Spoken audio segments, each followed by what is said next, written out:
Chapter 427. Milty's love for O'Brien was as hot as the sun in July.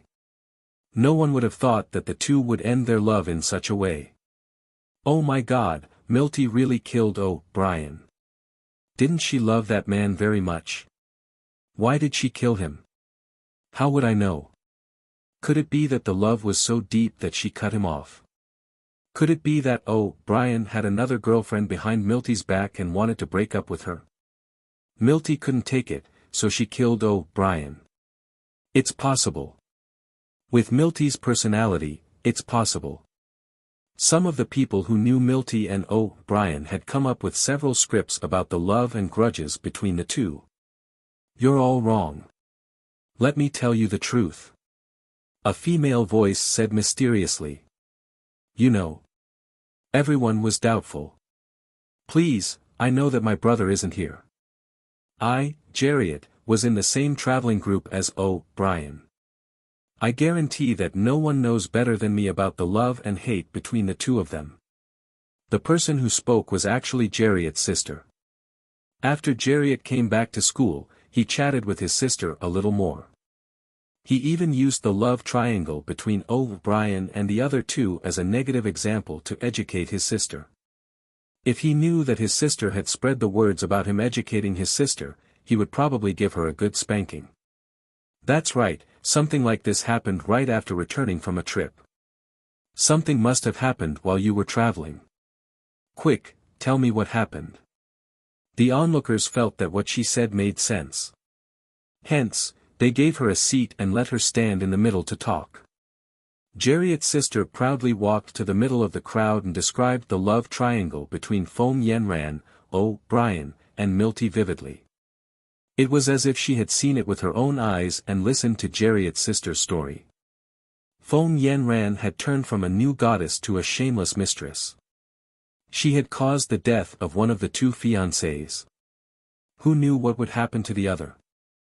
No matter what the relationship between the two was, O'Brien was a student of Notre Dame du Starlight. The school didn't allow students to kill each other. Milty killed a student of Notre Dame du Starlight. She would definitely be expelled from the school. Before that, she would be locked in the reflection room to reflect. The reflection room wasn't just a place for reflection. There were all kinds of dangers inside.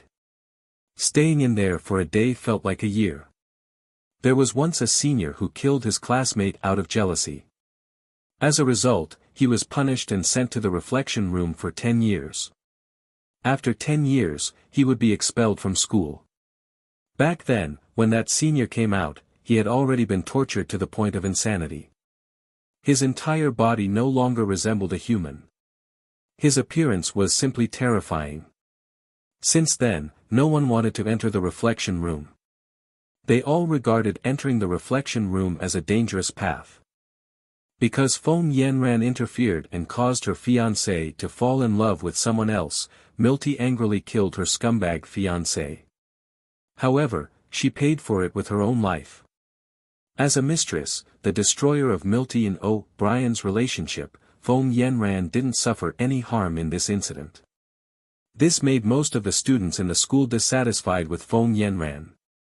The students who hated her soon accounted for more than half of the students in the school.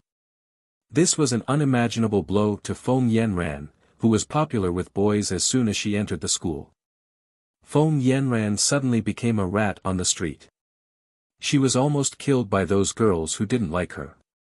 Her life could be described as an abyss of suffering. Less than 2 days after Milty killed her fiancé, another big incident happened in the school.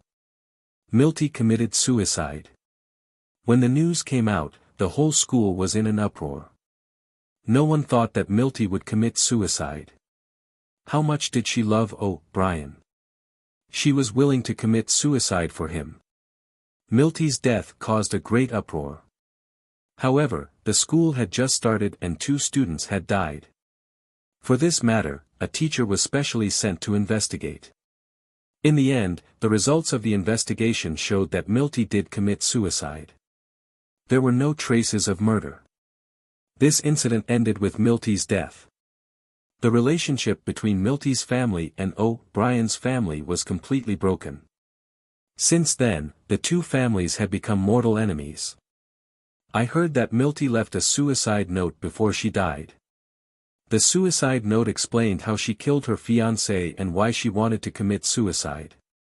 Ajur and Fengwu sat together in the student cafeteria, enjoying the delicious food on the third floor. Why did she want to commit suicide? Oh, Brian didn't like her. She could have just found someone who liked her. Master also said that feelings can't be forced. Forcing a relationship won't lead to happiness. Fengwu took a bite of barbecued meat and looked at Ajur with a serious face. Probably because she loved him too deeply. Milty's character was a bit extreme. She valued love more than anything else. She didn't have any dignity in front of O'Brien. A smart woman wouldn't put herself in such a low position. Ajur didn't have any good feelings towards Milty. A crazy woman who went crazy for love was simply a lunatic. Xiao Wu, you can't be like this in the future. No matter how much you like Senior Ming Shi, you can't be like Milty. Ajur took the opportunity to educate her. Fengwu nodded obediently. She wasn't Milty. How could she be like Milty? Milty's and O'Brien's deaths were spread around the school for a few days. That was because the extreme survival competition had started accepting applications. Other than the swordsman department, there were also applications from the mage department, pharmacist department, music department, alchemy department, and formation department. There were many applicants from the other departments. Everyone was aiming for the 10 spots to enter the Star Hall. The Star Hall rarely recruited outsiders. This was a rare opportunity to enter the Star Hall. As long as one had the heart, no one would be willing to give it up. The extreme survival competition this time was divided into a team competition and an individual competition. The team competition consisted of 10 people in a group, while the individual competition only counted the results. The competition was carried out in the virtual realm. The arena was simulated by the virtual realm. It was a 100% realistic competition. The fiery and tea-like sign-up activities made the shadow brought by the deaths of Milty and the others disappear a lot. As a member of the swordsman department, Fengwu didn't need to register. She just needed to participate in the competition. Ajur wasn't interested in the spot to enter the Notre Dame du Starlight. He didn't register at all. Zicheng, Eve, and Irene had already registered. Zicheng wasn't interested in the spot to enter the Star Hall.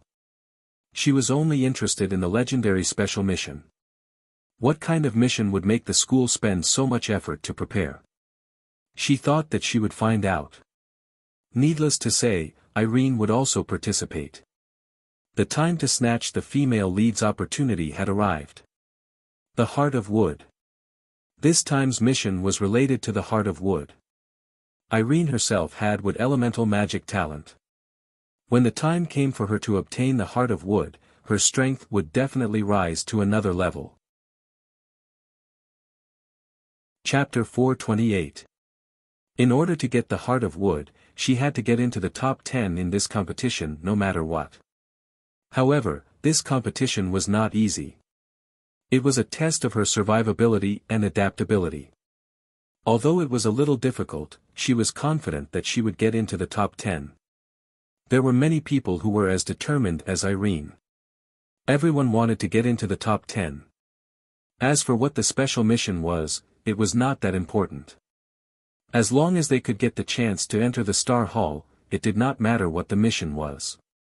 Tianya, this is your chance to show off. No one in the Swordmaster department is your match. Arguros elbowed Tianya and smiled a little wretchedly. Tianya did not even look at him. He focused on wiping the long sword in his hand with the white cloth in his hand. His attitude was serious, as if he was doing something very important. Stop fooling around. Have you registered? I plan to show off my skills in this competition, Ruglas said eagerly. Of course. Arguros patted his chest proudly. Oh right, is Ming Shi going? Ruglas suddenly asked. Of course he is. He has already registered. This time, our whole team will go together. Elena will go too. Let's see who can stop us from getting into the top 10. Arguros was very confident in the overall strength of their team. Other than Mingxi team, there were many other teams that participated in the competition together.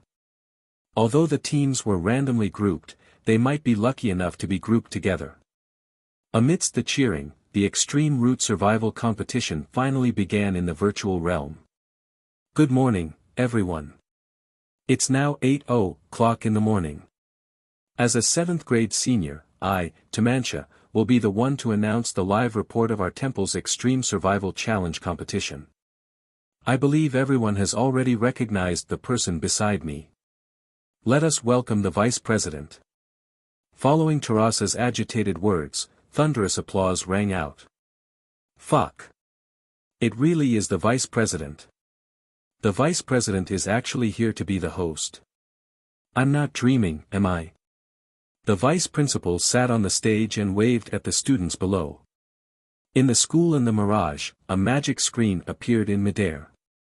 On the screen, the Vice Principal and Tarasa's faces were very clear. Even the corner of the Vice Principal's mouth, which was hidden under his white beard, was clearly shown. Outside the school, a large group of people had gathered to watch the fun. These people were not Notre Dame du Starlight's people. They were leaning against the wall and the gate, watching the activities of Notre Dame du Starlight with great interest. This year's Extreme Survival Challenge will be divided into a team competition and an individual competition. Now, our academy's teachers will teleport all students into the arena. After entering the arena, please memorize the rules. If you are found to have broken the rules, you will immediately be disqualified. Tamantia pretended to blink playfully, which immediately caused many boys below the stage to howl. Passing through the door of light, all the participating students of the school arrived at a spacious square. On the square, there were all kinds of survival tools. On the stage, a teacher explained the rules of the team competition to the students. The team competition consisted of 10 people in a team. The whole team had to reach the finish line to win the competition. If one person did not reach the finish line, the whole team would be disqualified. The teams were randomly formed. Before the competition began, the main god of the Mirage, or in other words, the weapon spirit, would announce the names of the teams. The names were all randomly written by the main god of the Mirage. It was absolutely fair. Of course, it was very likely that there would be serious discrepancies in the team list made by the Lord God. However, luck was also a kind of strength. If one was unlucky and was placed in a weak team, one could only say that they were a little unlucky and could not blame anyone. Before forming a team, all the contestants had to do was to pick out what they needed the most from the large pile of outdoor daily necessities and bring it with them. Each person could bring 5 items that they deemed necessary. They could choose less, but they were not allowed to choose more. Fengwu chose a tent in the wilderness and a magic water purifying tool. The magic water purifying tool was able to purify water. In the real world, a magic water purifying tool like this would cost a fortune. It could only be mass-produced in a virtual world like the Mirage. Apart from the tent and the magic water purifying tool, she also chose a flint and a dagger. Finally, she asked for an iron pot, the kind used for cooking. Fengwu was the first one to pick out all 5 items. Many people still didn't know which one to pick out right away. Most of them chose flints, some chose tents, and even more chose weapons. Because magic and do-chi were prohibited in the competition space, weapons like magic tents and magic swords would not appear at all. The items on the square were ordinary weapons.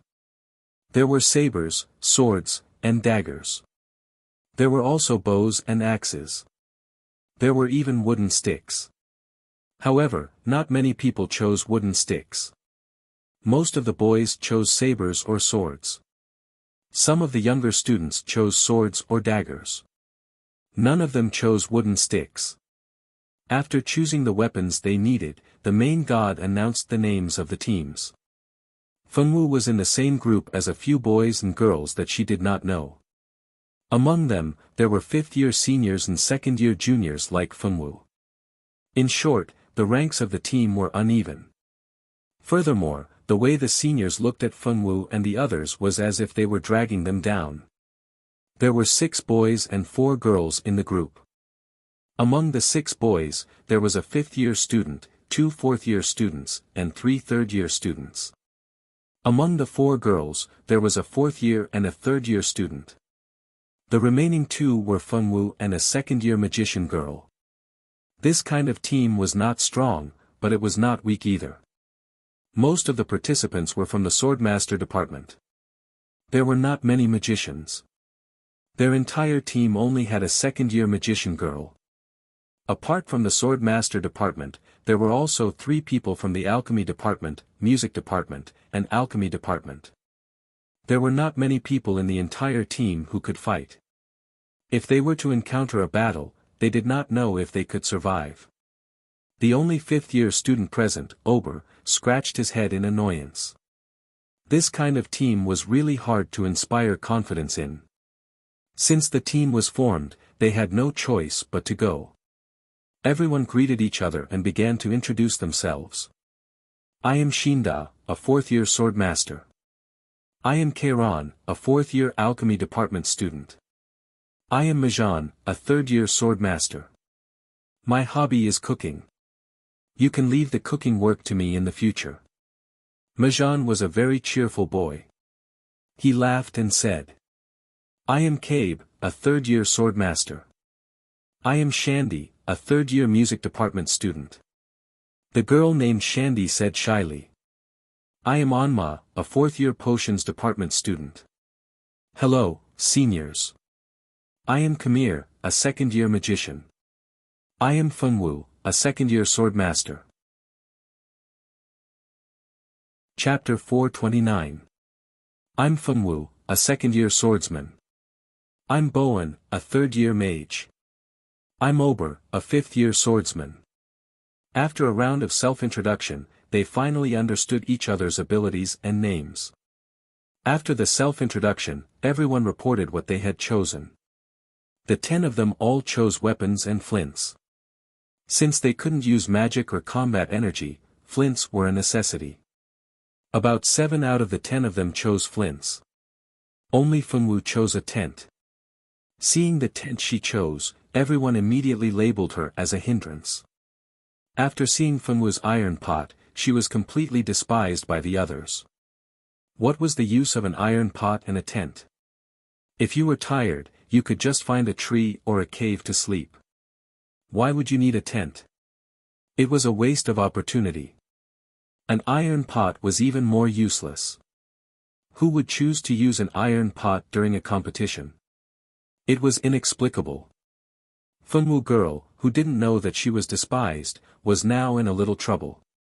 Because this competition didn't allow the participants to bring their own storage equipment, the storage equipment they were wearing was the same as the ones prepared by the school. A storage equipment had 20 storage slots, which could only store 20 different kinds of things. Because they had already used up 5 storage slots to choose the things they wanted to bring into the competition, each of them had 15 storage slots to use.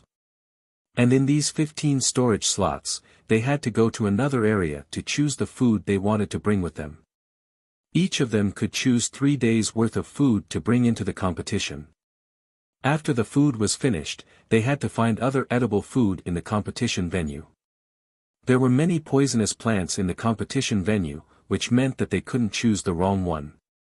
Once they chose the wrong one, they would be poisoned. If they were unlucky, they would be directly poisoned to death and be eliminated from the competition. Dying in the competition venue wouldn't cause any damage to the mental power, because the competition venue was a dungeon. Dying in a dungeon was just being eliminated from the dungeon. It was different from dying in a dungeon. The food provided by the school was very sufficient. There were meat, bread, biscuits, and even steamed buns and steamed buns. Most of the people here chose bread and dried meat, along with a few bags of fresh water. As for water, each person was only allowed to bring 3 water bags. After drinking 3 water bags, they had to find a way to get drinkable water. If they couldn't find any water, their body would be too thirsty and their stamina would drop. If they couldn't find any water, they would be disqualified from the competition due to severe dehydration and would be kicked out of the competition. Fengwu was the only one in the team who had chosen to use the water purifying equipment. Luckily, the others were a lot friendlier toward her because of her contribution. Fengwu picked out jerky, meat buns, and steamed buns. After bringing 3 days' worth of food, she also took a water bag. Everything was ready. After all the students had made their choices, they would be sent to the challenge arena in groups. According to the rules, they had to rely on the combined efforts of their team members to survive on the field and find the hidden school emblem on the field. Every team of 10 members had to find one emblem in order to pass the test. Missing one emblem was not an option. It made the competition even more difficult. The challenge arena they would be entering was a spacious space with harsh living conditions. Every minute they spent in it would be more dangerous. Not only would they have to face the harsh living conditions in the challenge arena, they would also have to face the danger of their own kind. They were allowed to steal the badges. If they were unlucky enough to stumble into a super strong team, they could easily be wiped out. Everyone, we can see that the participants are ready. Let's invite the teachers to send these adorable juniors to the challenge arena. Tamancha's elegant voice appeared once again. Soon, the screen showed the students falling from their original positions. It was as if a hole had suddenly appeared in the ground. They all fell into the hole without any preparation. Wow! I realized that our teachers are quite good at playing pranks. These participants didn't even know what happened and they fell into the hole. Tamancha said playfully. The students who weren't participating in the challenge arena had already entered the mirage to watch the challenge arena. Hearing Tamancha's playful words, they all smiled knowingly. Vice Principal, can you tell us more about the environment the participants will face? I heard that the extreme survival challenge this time is to test the students' ability to survive in harsh environments. May I ask what the purpose of this challenge is? Learn from others. As our students grow older and stronger, they will face all kinds of difficulties. If we are in a place where we can't use magic or combat aura, we will become ordinary people who don't know anything. When that happens, we will know how to survive and think of a way to escape from danger. The purpose of this competition is to train our students' ability to deal with crises, survive in the wild, resist stress, and... The vice principal spoke at length, but the students below the stage didn't buy it. Didn't you say that this competition was changed because you wanted to choose the candidates for the special mission? Don't mention the vice principal's nonsense. If this was really the reason, then this competition should have been held thousands of years ago. Why would we wait until now? The vice principal is getting better at talking nonsense.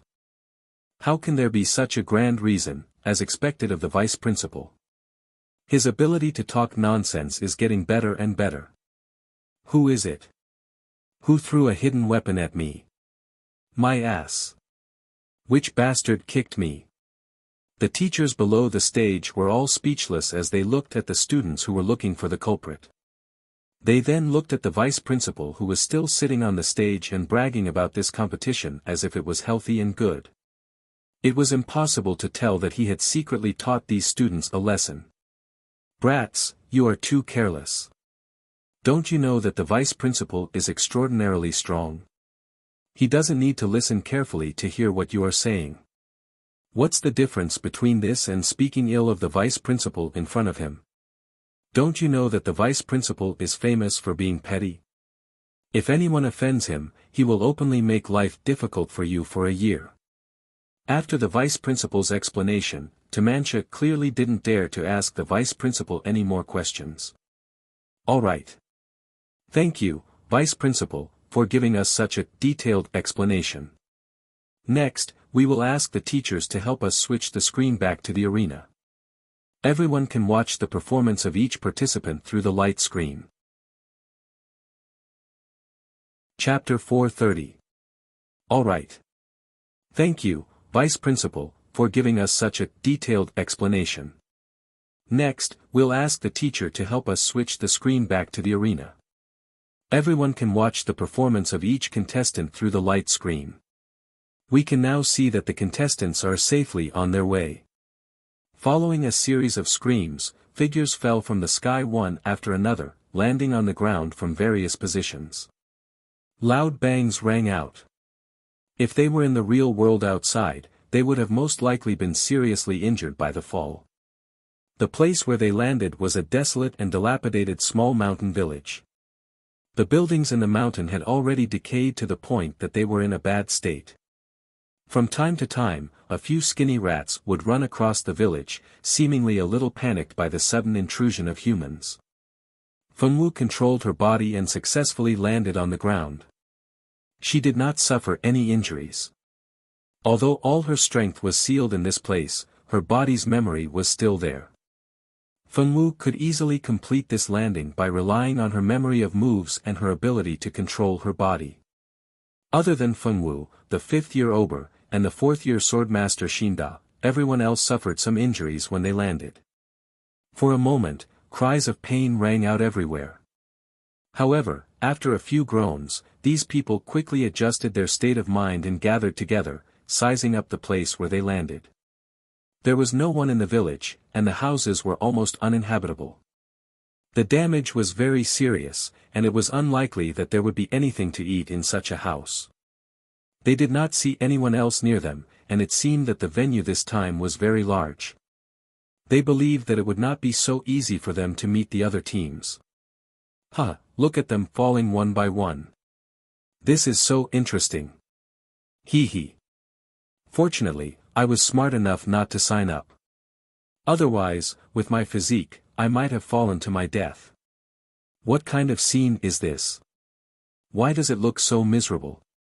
I don't see any natives, only dilapidated houses and malnourished plants. The contestants did not know that their performance on the arena was directly projected on the light screen. Not only were there images on the light screen, but even their voices could be heard clearly. Because the contestants were in different places, the light screen could not watch their landing methods one by one. It could only select some people to focus on. Junior brother Mingxi and junior brother Tianya were assigned to the same team. Isn't this team very powerful? Tamancha gasped in disbelief. She had never expected to see two heavyweights in the same team. Tianya had successfully become a fifth-year student, and Mingxi had also been promoted to sixth year. Those who were familiar with Notre Dame du Starlight knew that the further one went, the slower it would be to level up. This was because the difficulty of the final exam would increase as well. If one's ability was not good enough, one would have to study for 3 or 4 years in just one grade.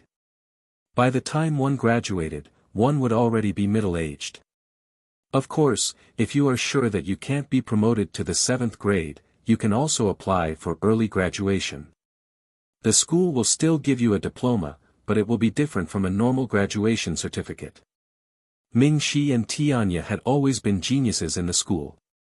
Both of them were influential figures in the school.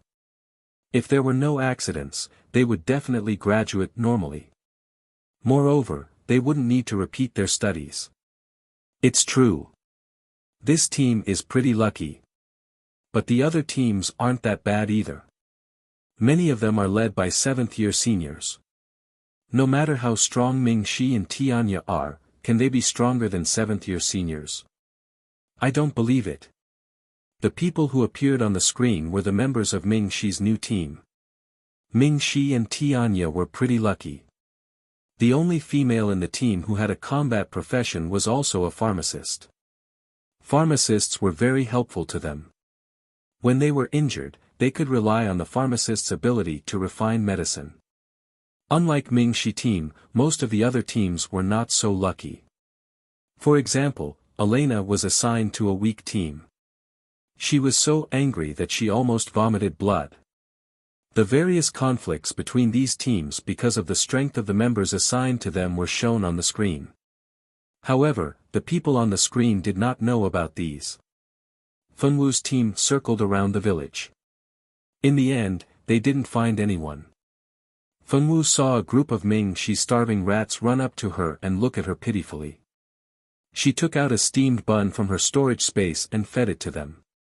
Ah! Senior Ober, look, Fenwu is actually feeding these disgusting rats with food. A female soprano voice suddenly cut through the sky. The female magician of the same year as Fenwu, Kemi, pointed at Fenwu with a shocked expression. Her exaggerated appearance made people who didn't know better think that Fenwu had done something that angered the heavens. How can you use food to feed rats? We only have 3 days' worth of food to eat. If you finish your food in advance, don't expect the rest of us to share it with you. Kemi said righteously. Many people nodded in agreement. They didn't like Fenwu's practice of wasting food at will. This is my own food, I won't ask you to eat it, Fenwu said, looking at Kemi seriously. The translation of her meaning was, I'm feeding my own food. Even if I don't have enough food, I won't ask you to eat it, so whether I feed the rats with food or not is none of your business. After understanding the meaning, Kemi's eyes turned red with anger. You said it yourself, don't regret it when the time comes. Kemi turned around and left in a huff. The others didn't have the idea to meddle in other people's business. In any case, it was fine as long as she didn't ask them to share her food. As for her food, they didn't care who she shared it with. Fenwu and Shijin didn't like animals like rats very much, and usually had little contact with them, but these rats looked so pitiful that Fenwu couldn't turn a blind eye to them. Besides, she wanted to get some information from them, so she still had to give them the steamed bun. The little rat and several other little friends who smelled the steamed bun ran over and ate it together. Finally, they regained their strength. The rats here were polite and thanked Fenwu very kindly. Thank you, little beauty. If you hadn't fed us, we probably would have died like those humans. When the word died came out of the little rat's mouth, there was obviously a lingering fear. Are all the people in this village dead? Fenwu asked. They died a long time ago, no one is alive, the little rat said. Why did they die? Fenwu asked, puzzled. Because of the plague, of course. The whole village died of the plague. The city lord gave an order to lock up all the infected people in the village and let them fend for themselves. Fortunately, we were smart enough to hide at that time, otherwise I'm afraid even we would have died here. Chapter 431. From the little mouse, Fenwu learned the truth about why the village was abandoned. What was the epidemic? Of course, Fenwu knew about it. Before she transmigrated, Fenwu had heard her uncles and sisters-in-law in the village talk about the epidemic when she went down the mountain. Every time they talked about the epidemic, their expressions would change. At that time, Fenwu was curious and went home to ask her master what the epidemic was. Her master said that it was a disease that was highly contagious. If you accidentally contracted it, you would slowly die without any effective treatment. What is this place? There is no one here. Where did everyone go? Capes circled around the area. Other than some spiders, mice, and cockroaches, he could not find anything. Let's see if we can find the school emblem, Charon said as he opened a half-broken door. It shouldn't be here. It won't be so easy for us to find it, Amma said without much hope. Most people agreed with her. Since this place was used as the starting point, there was no way they would place the important item here. Although they thought so, they still didn't want to give up any hope. One by one, they began to search for their own targets, wanting to see if they could find anything. There was an epidemic here. We should leave this place. Fenwu knew that the epidemic was highly contagious. Although the village had been abandoned for a long time, they would be in danger if the virus survived. Epidemic. How did you know? Everyone exclaimed and asked at the same time. Some were suspicious, while others did not believe it. It said so, Fengwu said with a serious face as she pointed at the little mouse that was happily munching on a steamed bun in front of her. You can understand the language of animals? Ober asked with surprise. Understanding animal language was not a big deal. Most adult magical beasts could speak human language. Sacred beasts were born with the ability to speak. Therefore, the ability to understand the language of animals was considered to be rather useless among the talent abilities. However, no matter how useless a skill was, it still depended on when to use it. Now that all of their abilities were sealed, if they could borrow Fengwu's ability to talk to animals, it would definitely make it easier for them to complete this mission. Understanding animal language? Wasn't that a type of innate ability? Was this girl a natural talent? Although they were quite surprised that Fengwu had an innate ability, they weren't too jealous, because the ability to understand the language of animals wasn't a good ability among the innate abilities. Instead, it was a relatively useless ability.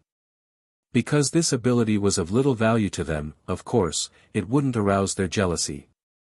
Yes, Fengwu nodded. Her master had told her that her ability to understand animal language was not a big deal in this world. She did not have to worry about others knowing about it. Therefore, this time, she did not hide anything. Fengwu answered honestly. Hearing Fengwu's affirmative answer, everyone was surprised, but they didn't think it was a big deal. After all, it wasn't a big deal. Is there really a plague here? Xinda frowned as he studied the village. Yes, Fengwu nodded again. Are you serious? There's an epidemic here. Let's get out of here. It's too dangerous, even though this is just a tournament dungeon. However, the diseases in this instance dungeon can still cause them to fall sick. Although the febrile disease doesn't have much effect on those who have cultivated combat aura and magic, it's definitely a disease that can cause despair to ordinary people. You're right, Senior Ober. We need to leave this place as soon as possible. Because of Fengwu's natural talent, no one suspected that she was lying. After all, such a lie would not benefit her in any way. Fengwu, ask it which way we can leave this place, Ober said to Fengwu. Fengwu asked the little mouse this question. The little mouse immediately answered, but... You want to leave this place? The little mouse sounded very worried. Yes, Fengwu said to the little mouse. The way out of this village has been sealed by the mayor. If you want to leave, you can only leave through the forest in the east. But there are many monsters in the forest. If you go in, you may not be able to come out alive. The little mouse thought of the villagers who tried to escape through the forest in the east. None of them came back alive. They were probably all dead in the forest. Fengwu told everyone what the little mouse said. No one thought that there was a mayor in this dungeon. And the mayor had sealed the way out. Of course, they would not completely believe the words of a little mouse. So, they sent people to look for a way out. But when they came back, they said that there was a powerful seal around them. There was no way out. Fengwu's team had no choice but to go through the forest in the east. The dangerous forest that the little mouse said was the only way out of the village. At this time, the images of each team were perfectly displayed on the screen. Because all the contestants did not land at the same place.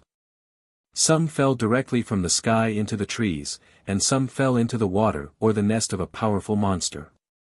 The landing point was actually very important. If you were unlucky, it was very likely that you would be killed by a magical beast before you could even see your surroundings clearly. Fengwu and the others were not very lucky when they landed in a fever-affected village. However, they were much luckier than the others who landed in the same village as them.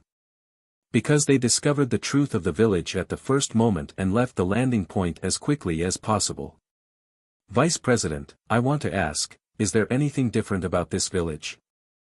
I saw you smile when you found out that a team was planning to go into the house to collect the loot. Is there some kind of trap waiting for these contestants? Tamancha was very observant. When she found the vice president's expression was not right, she immediately pointed at the image on the screen and asked. Actually, this village is also a test for the contestants. As long as the contestants enter the houses of the villagers and stay in the village for an hour, they will immediately be infected by the epidemic. The epidemic is very contagious. As long as one of the team members is infected, the other team members will be infected if they stay in the house for more than half an hour without knowing. Chapter 432. Unless they can find a cure for the epidemic disease in the dungeon, otherwise, they will be afflicted with a state of continuous loss of HP and weakness. If they can't find a cure before their HP is depleted, they will die due to the continuous loss of HP and weakness and be eliminated from the competition. The vice principal stroked his white beard and said with a radiant smile. Are you serious? That's too much. At the very least, they should hang a sign in the village. Otherwise, who would know that there are people in that village who have the epidemic disease? Many of the students who heard the vice president's explanation started to discuss in whispers. That's right. That's too difficult. Vice President, did you hear that? Some of the students are saying that they should hang a sign in the village. Otherwise, it will be too difficult. After all, no one knows anything about the situation in the village. Don't you think it's unfair to our contestants to release the epidemic virus? Tamancha sat on the stage and smiled charmingly. There won't be any unfairness. Because in every village, the main god has already released some information about the village. Once the contestants enter the village, they will be tested on their observation skills and perception of danger. If they are not observant enough, they will not be able to discover the information left behind by the main god. Then, they will be eliminated. We've already made it clear before the start of the competition that this is a survival challenge. The one who survives to the end is the winner. If you want to survive in that kind of environment, you can't just rely on luck. We're mainly looking at your overall ability. The vice president said with a smile. He did not feel pressured at all. I see. Thank you, Vice President, for your explanation. Next, we will continue to watch the competition. Oh. There are already teams that have left the village. Don't they want to look around the village to see if there are any school badges? Tamancha was talking about Feng Wu and the others. In the image, they had just come out of the village and were walking toward the eastern forest.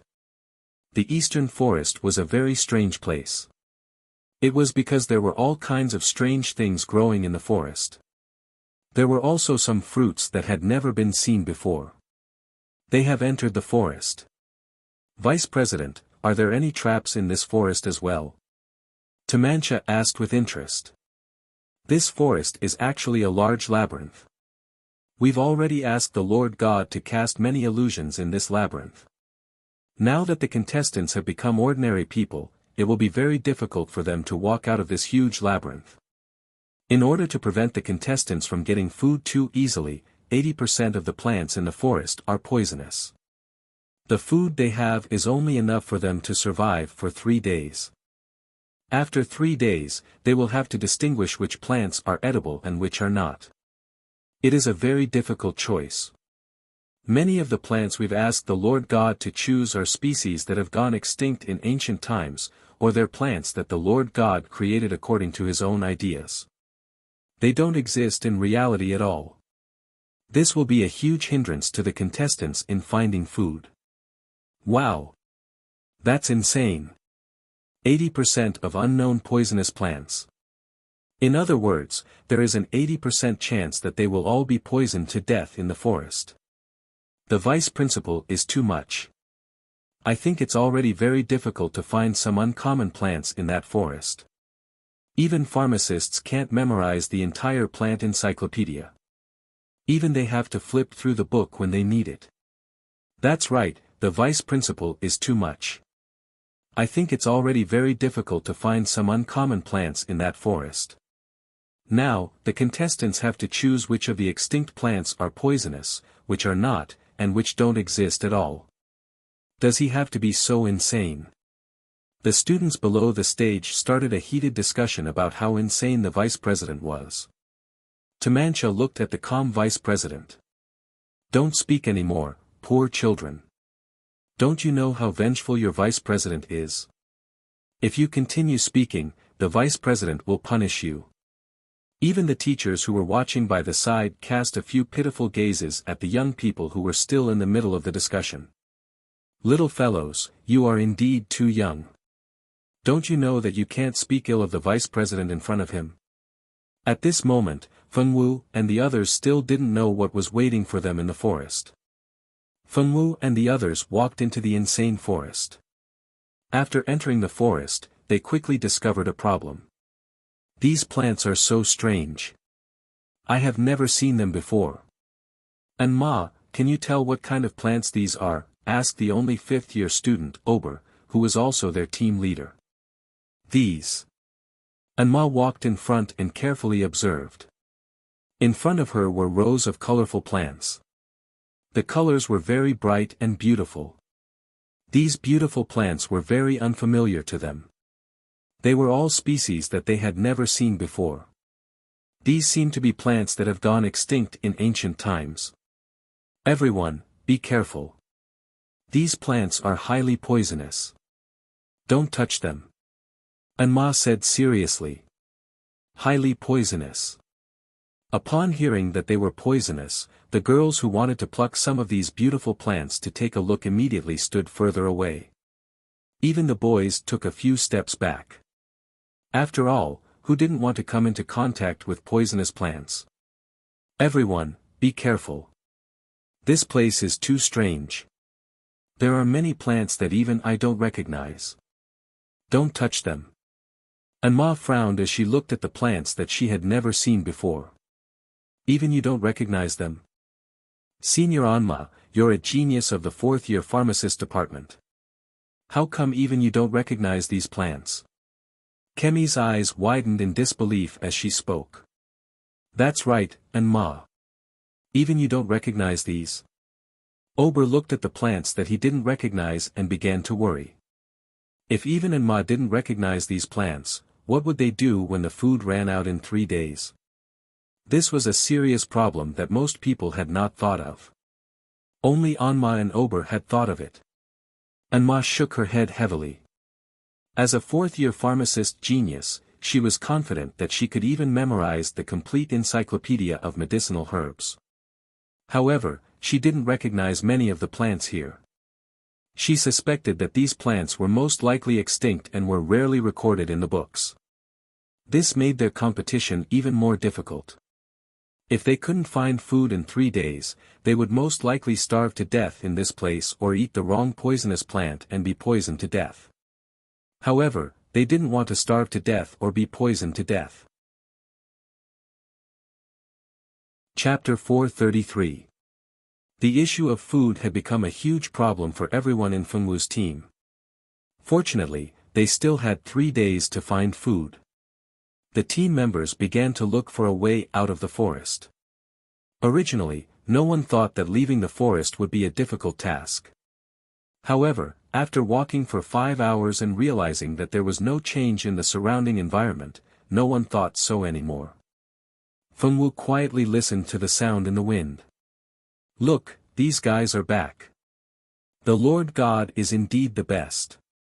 These guys didn't even know that they had entered the Lord God's maze, said a mangrove tree with red fruits proudly. I knew that these fish-lipped humans wouldn't be able to get out, said a big tree with purple fruits. The Lord God is mighty and domineering. The Lord God is indeed the best. Let these fish-lipped humans wander around here for the rest of their lives. A bunch of flowers, plants, and fruit trees were gloating over their misfortune. These little guys were all very interested in the humans who had just entered the forest.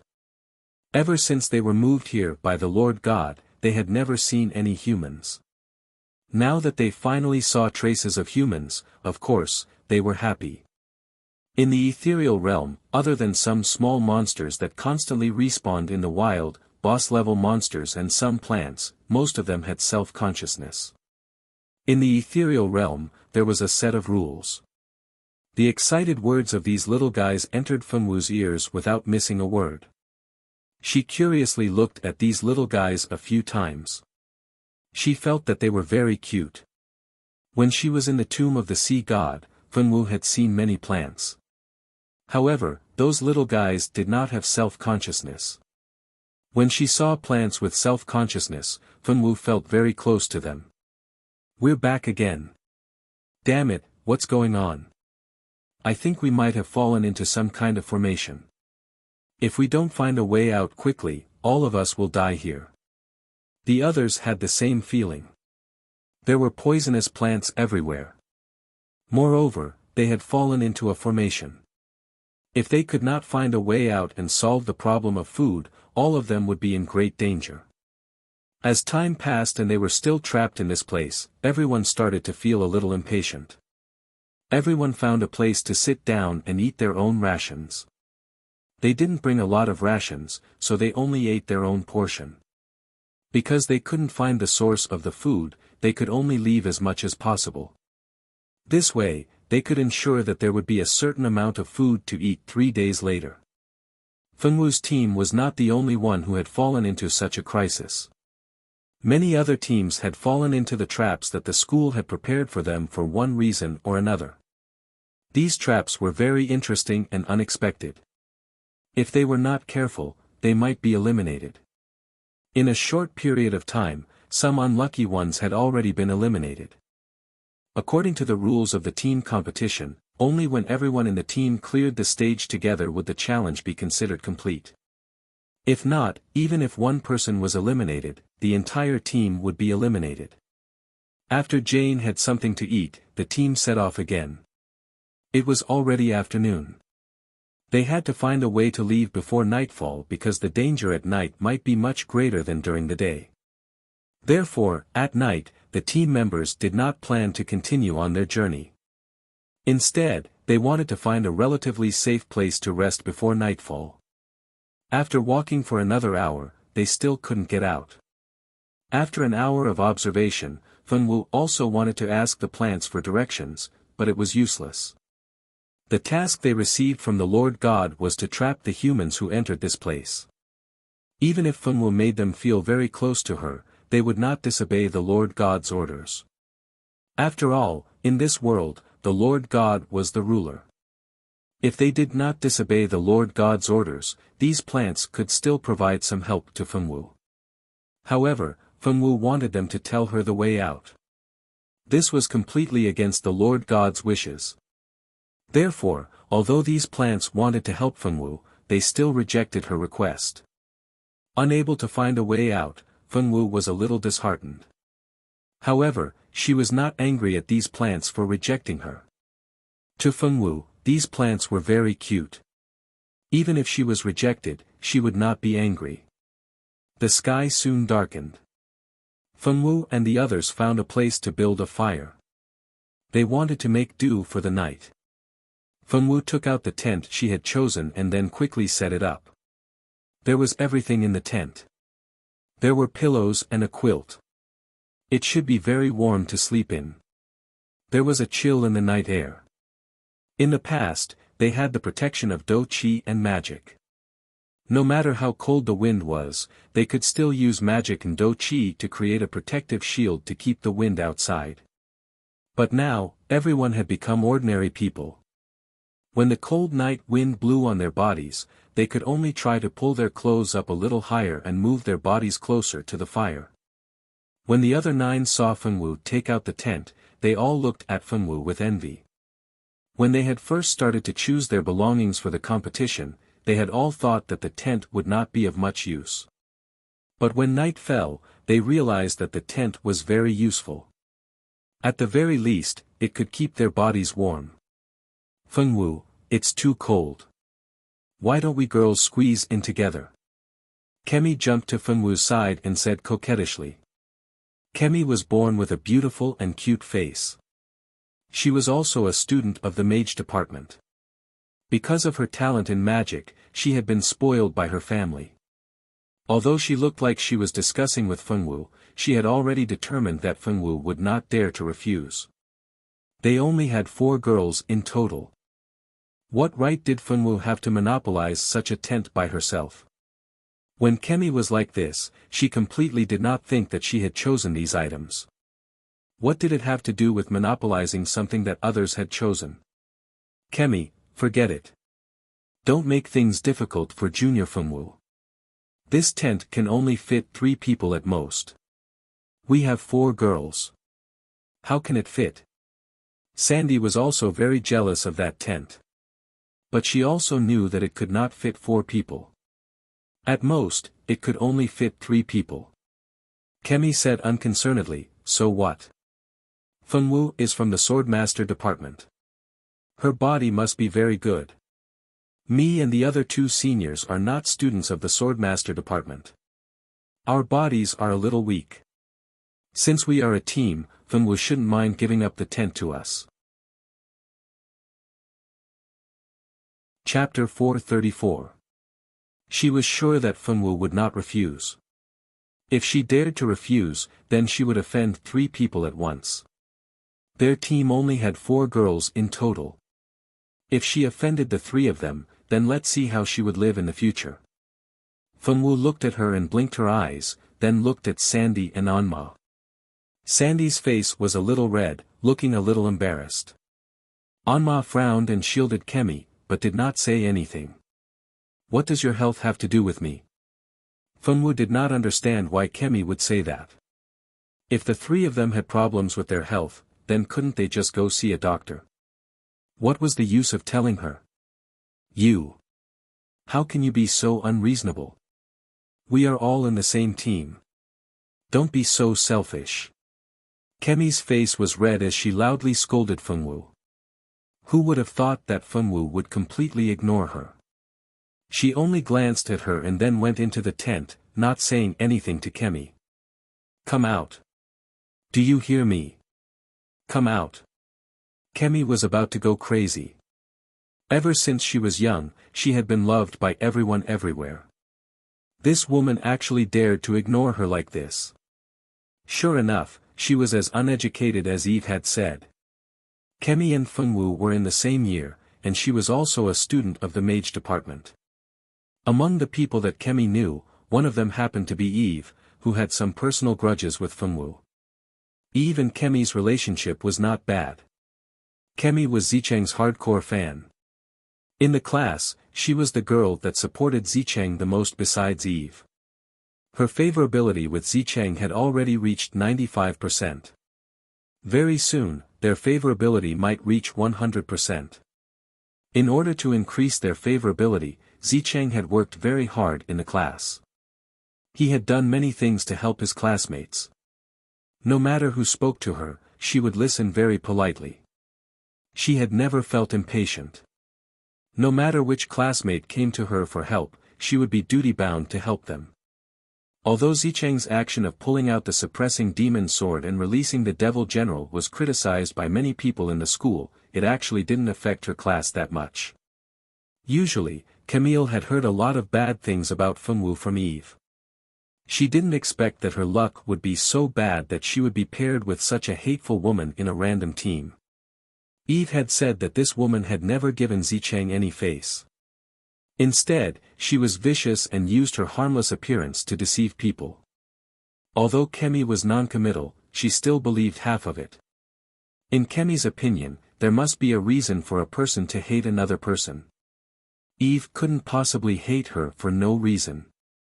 Therefore, she didn't like Funwu, so she wanted to cause trouble for her. However, she didn't expect that Funwu would dare to offend 3 girls at the same time.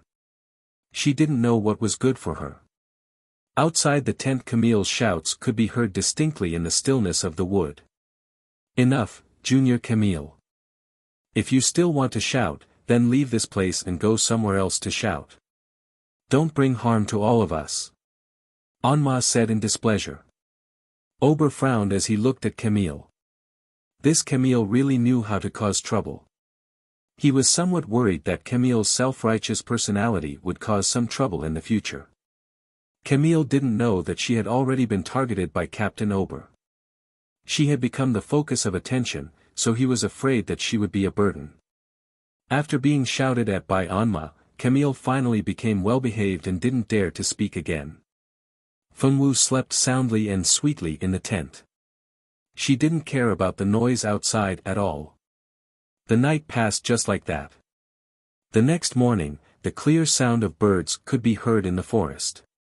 The first rays of sunlight shone through the leaves onto the faces of Ober and the others. This night, they didn't sleep deeply. Although they were sitting by the fire, the weather was still a bit cold. The boys were fine, but the girls couldn't stand the cold at night. Several girls huddled together for warmth. Camille suggested that they all go into Fengwu's tent to sleep together. However, no one agreed. Shandy was too embarrassed to snatch her junior's tent. As for Anma, as a genius of the fourth-year pharmacist department, she disdained to do such a thing. Therefore, the matter of snatching the tent had become a one-man show for Kemi. After putting away the tent and eating breakfast, Fengwu followed behind everyone in high spirits and began their new journey. Other than Fengwu, most of the others weren't in good spirits. Because of the change in weather last night, no one slept much. In addition, sleeping in this kind of forest made them feel insecure. Therefore, other than Fengwu, no one else really fell asleep. Today, as Fengwu walked, she would climb up some fruit trees to pick fruits when she passed by them. When she saw some edible wild vegetables, she would also pick them and put them in her space. Of course, Fengwu didn't know if these things were edible or not. However, she could hear some sounds from the other plants. From the other plants, she could tell which ones were edible and which weren't. Seeing Fengwu pick wild fruits along the way, everyone was curious. Finally, Anma couldn't help but ask. "Junior Fengwu, aren't you afraid that these fruits are poisonous? You dare to pick them so casually?" Anma was a genius pharmacist in the fourth year. She was confident that she knew these plants the best among everyone. Because of their profession, no one else knew more about these plants than her. Seeing Fengwu pick wild fruits casually, she wasn't thinking about whether Fengwu could tell which ones were poisonous or not. Instead, she was worried that Fengwu would poison herself to death by eating random things. It had to be known that this was a team competition. If one person was eliminated, it meant that everyone was eliminated. Therefore, if Fengwu was poisoned to death, it meant that all of them would have to accompany her and withdraw from the competition. Thinking of this, Aubert and the others were also worried that Fengwu would be poisoned to death in this place. If that happened, all of them would be implicated by her. "Junior Fengwu, if you're not sure if these fruits are edible, then don't pick them. If they're poisonous, all of us will be in trouble." "That's right. Please think about all of us." Kemi had long disliked Fengwu. Seeing that someone was criticizing Fengwu, she naturally didn't want to fall behind and immediately jumped out. "Don't eat random things. This is a team competition. If one person dies, the whole team dies. I hope you can remember this," Aubert said with a cold face. "I'm not randomly picking them. These things are clearly edible." Fengwu widened her eyes and looked seriously at the others. Kemi sneered, "You think it's edible just because you say so? Senior Anma is a genius pharmacist in the fourth year. Senior Anma didn't say that it's edible. Could it be that you're better than Senior Anma?" Fengwu didn't give her face. She also didn't want to let Fengwu have an easy time. It would be best if she was hated by everyone. Chapter 435. Senior Anma, are the fruits and weeds Fengwu just picked edible? Kemi turned to ask Anma. "I'm not sure either." Anma didn't know much about plants from ancient times. Most of the plants from ancient times had already gone extinct, and there were no records of them in many books, so Anma really didn't know much about them. She couldn't determine which fruits were edible and which were poisonous, so she could only answer that she didn't know. "See, even Senior Anma doesn't know. How can you know which ones are edible? Don't joke around." Kemi snorted disdainfully. Fengwu didn't say anything. She just casually took out a fruit from her space, wiped it on her clothes, and opened her mouth to take a big bite. With the sound of the fruit entering her mouth, everyone's expression changed. If Fengwu was poisoned to death, it meant that all of them would be eliminated. Absolutely not. However, Fengwu had already eaten the fruit, and it was too late to stop her. Everyone blamed Fengwu in their hearts for not being sensible. Why couldn't she think for everyone? Before she ate it, didn't she think that she would be eliminated from the competition if she died from eating it? Everyone was unhappy, but there was nothing they could do. She had already eaten the fruit, and it was useless for them to stop her. Now, they could only hope that the fruit was as poisonous as Fengwu said. Soon, Fengwu finished eating the fruit, and her body didn't have any adverse reactions. Another hour passed, and there was still no reaction from her. Maybe, this fruit could really be eaten, it could be eaten. Did this mean that they wouldn't have to starve in 3 days? This fruit can really be eaten. Sandy's surprised voice sounded. She had been worried about what everyone would do after 3 days. The problem of food had become a huge stone pressing down on everyone's hearts. Now, they didn't have to worry about anything. They had found something to eat. In the blink of an eye, Fengwu had transformed from a junior who was a hindrance to a hero who had saved everyone. While everyone climbed up the tree to pick the fruit that Fengwu had just eaten, outside the arena, the conflict between Fengwu and her teammates was clearly transmitted on the screen. Wow! That girl called Fengwu is too amazing. She can even recognize an ancient plant. What's wrong with that? Maybe she just guessed it. Guessed. Show me if you have the ability, then. But that girl called Kemi's personality isn't that good. Fengwu didn't offend her, so why is she always picking on her? TSK, I don't know. Didn't you remember anything when you heard the name Fengwu? Remember what? She is one of Scholar Ming Shi's pursuers. Last time, the matter of her proposing to Senior Ming Shi at the student cafeteria was big enough. Later on, many scandals about her were exposed. Later on, it was confirmed that the news was wrong and lacked authenticity. Kemi is also one of the girls in our class who has a crush on Senior Ming Shi. She has long disliked Fengwu's high-profile proposal to Senior Ming Shi. In addition, Senior Ming Shi also brought Fengwu along on this trip, so Kemi is extremely jealous. It's normal for her to pick on Fengwu. So that's how it is. But how did you know? How could I not know? That Kemi is in our class. She has a princess syndrome. Just looking at her is annoying. A few girls gathered together and started gossiping about Kemi. Poor Kemi still didn't know that her background was about to be exposed. Through the images sent back by the holographic screen, everyone can see that this girl named Fengwu actually has the ability to distinguish edible plants. This is really unexpected. Originally, we all thought that after this team entered the forest, they wouldn't be able to hold on for long. Who would have thought that things would take a turn for the better, giving them a glimmer of hope? What will they do next? Let's wait and see. Tamancha's voice clearly traveled into everyone's ears. Even the onlookers outside the school could hear it clearly. Among the onlookers, there were a few acquaintances of Fengwu. Fuck, that woman is really asking for a beating. She dares to cause trouble for Xiao Wu. If I see her next time, see how I'll deal with her. Ting Feng said with a glare. Count me in. When the time comes, we'll beat her up together. Ting Yu said as she waved her little fist. We haven't seen each other in so long, and Xiao Wu is still so dumb. Pei Qing shook his head and sighed as he stared at the hologram. The three of them were the 3 members of the expert team. They had heard that Notre Dame du Starlight would be holding an extreme survival challenge, and had thought that they might be able to see Fengwu and Ajur, whom they hadn't seen in a while, so they had come to take a look. They hadn't expected to see Fengwu's competition not long after they had stood there. Fengwu still didn't know that 3 old acquaintances were outside complaining about the injustice she had suffered. The three of them had already decided to wait until after the competition to put a gunny sack over Kemi's head.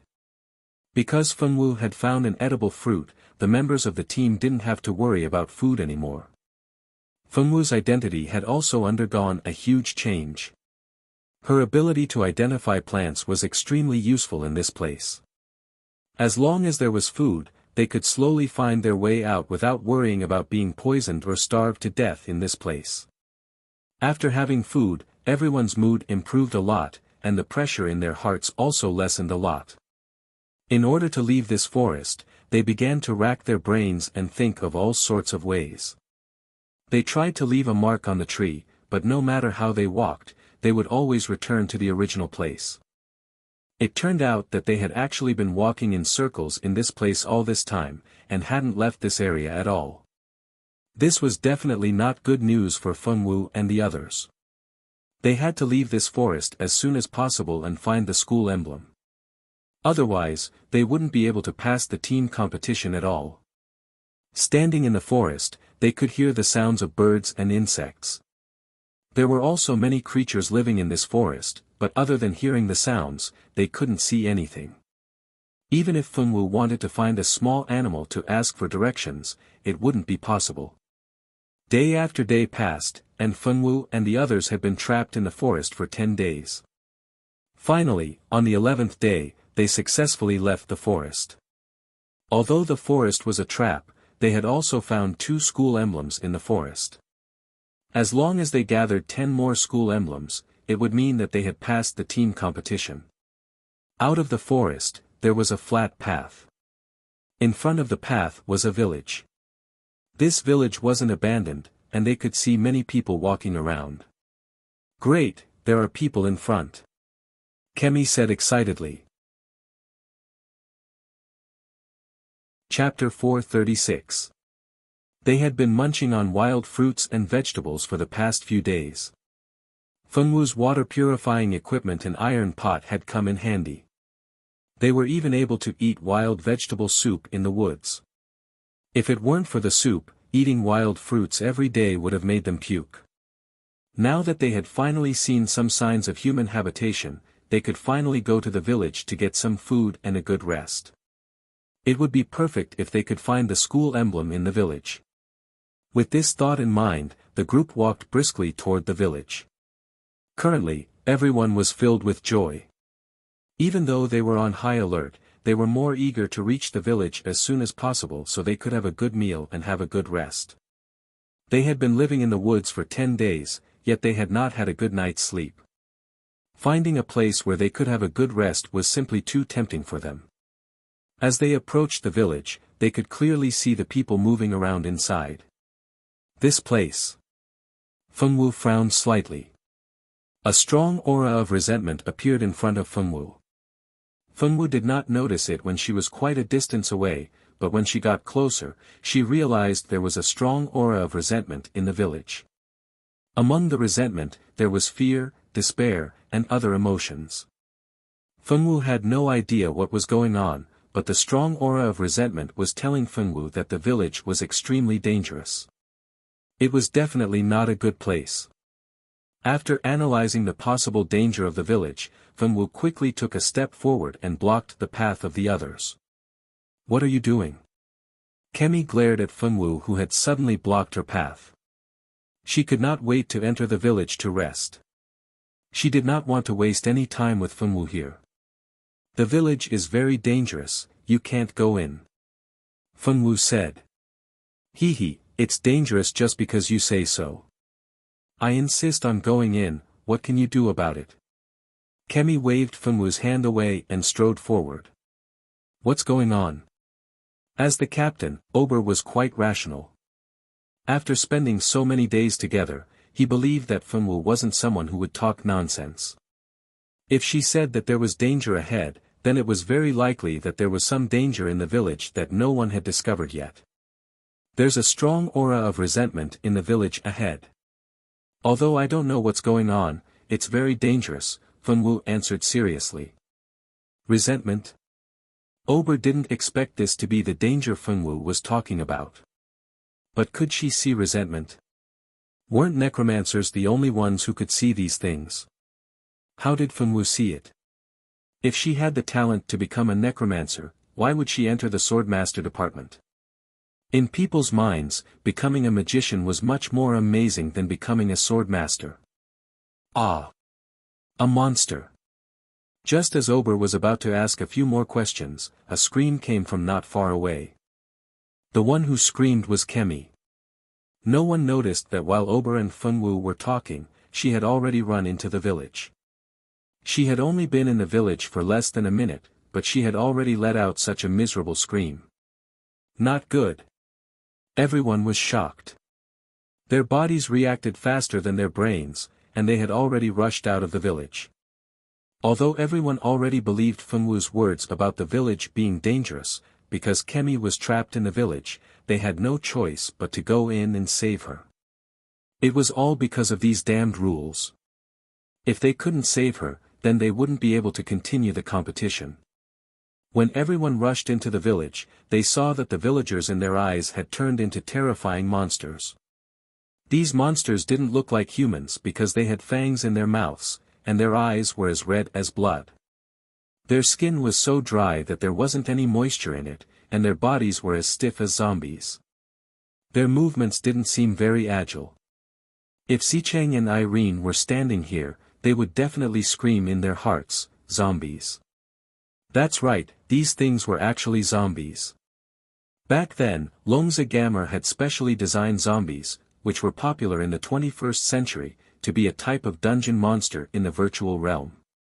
The main storyline of this competition was related to zombies. It was just that they didn't know about it yet. What is this thing? Anma cried out in surprise. No matter what it is, take Kemi away first. As Ober spoke, he had already pulled out the long sword in his hand. He slashed at the zombie that was chasing Kemi. What happened next surprised Ober. He didn't expect the zombie's body to be so tough.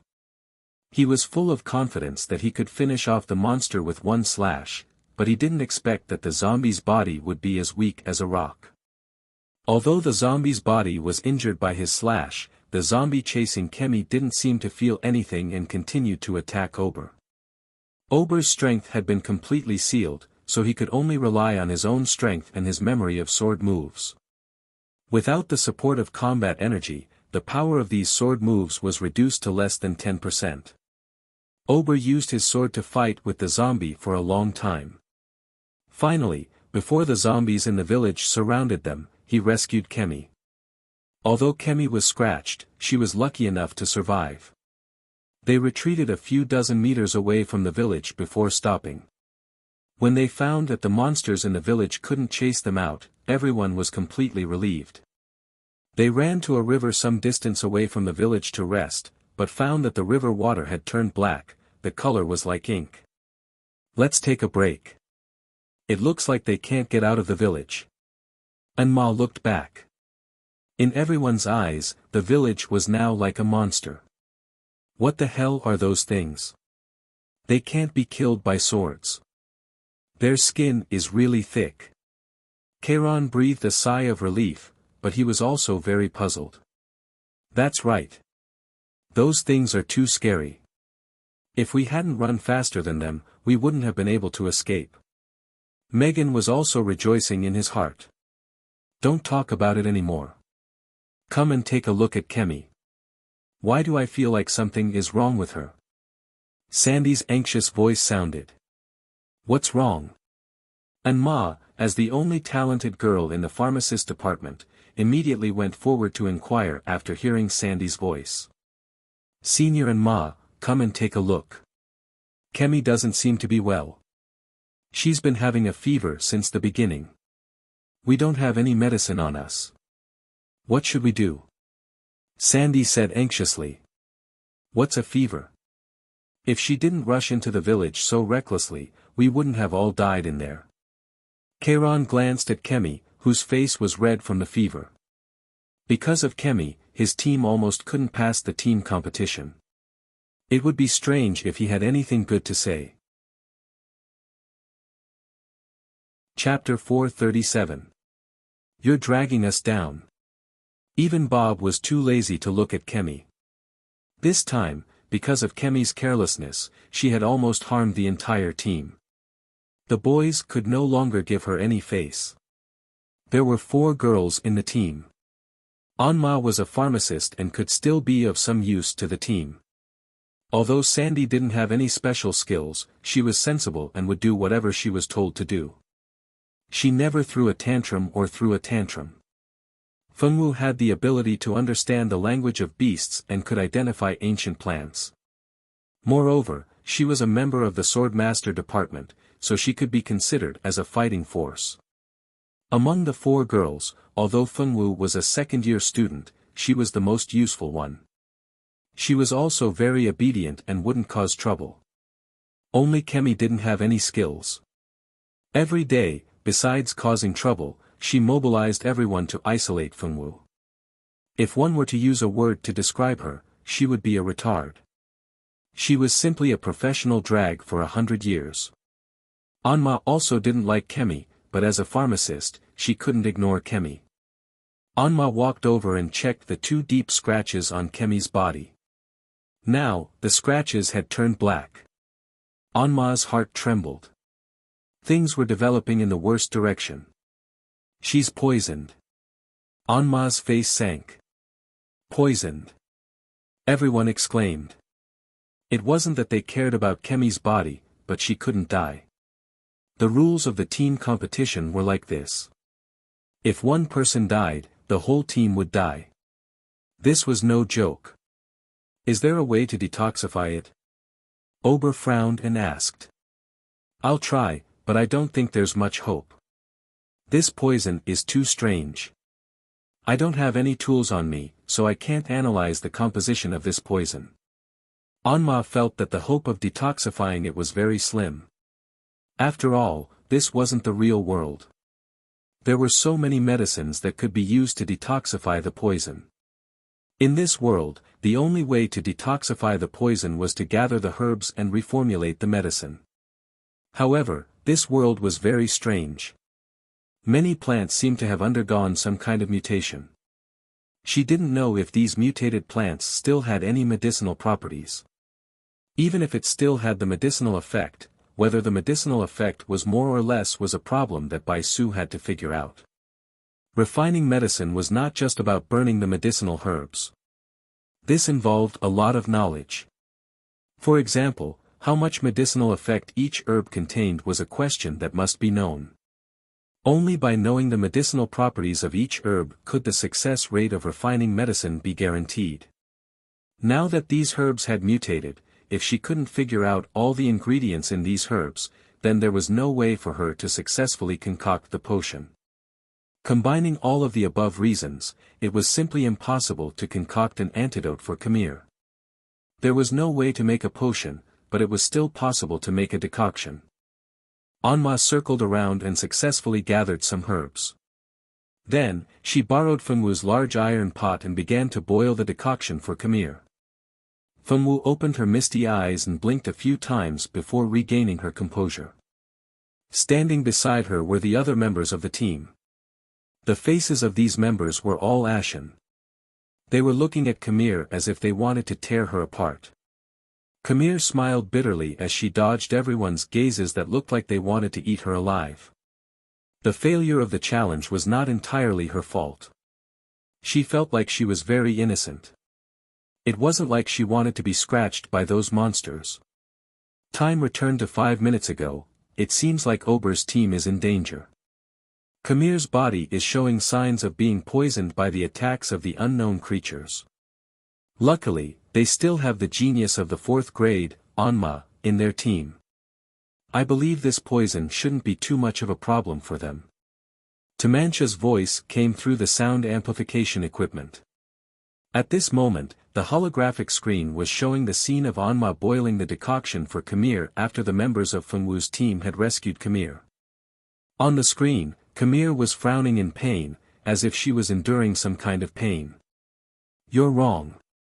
The moment someone in their team was injured, their team competition had already ended. The vice principal's voice came through at this moment.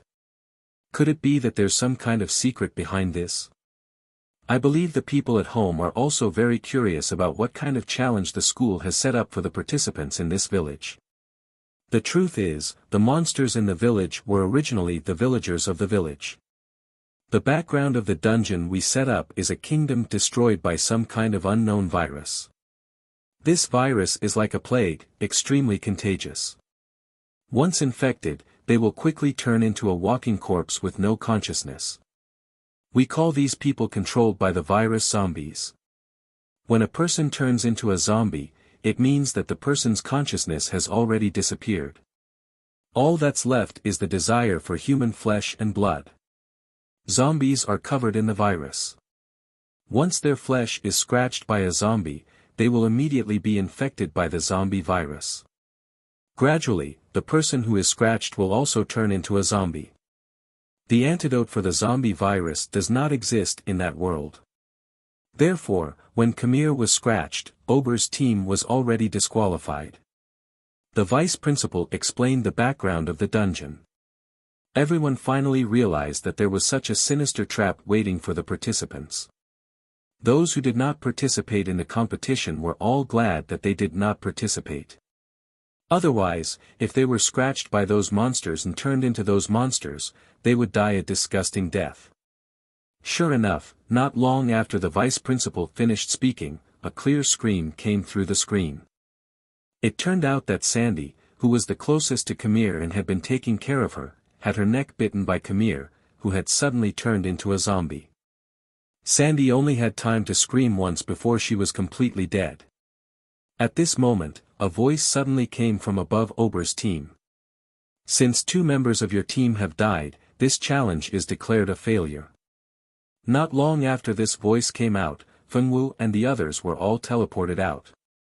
Failed, they actually failed. Ober's team members could not believe it. In the blink of an eye, their competition was already over.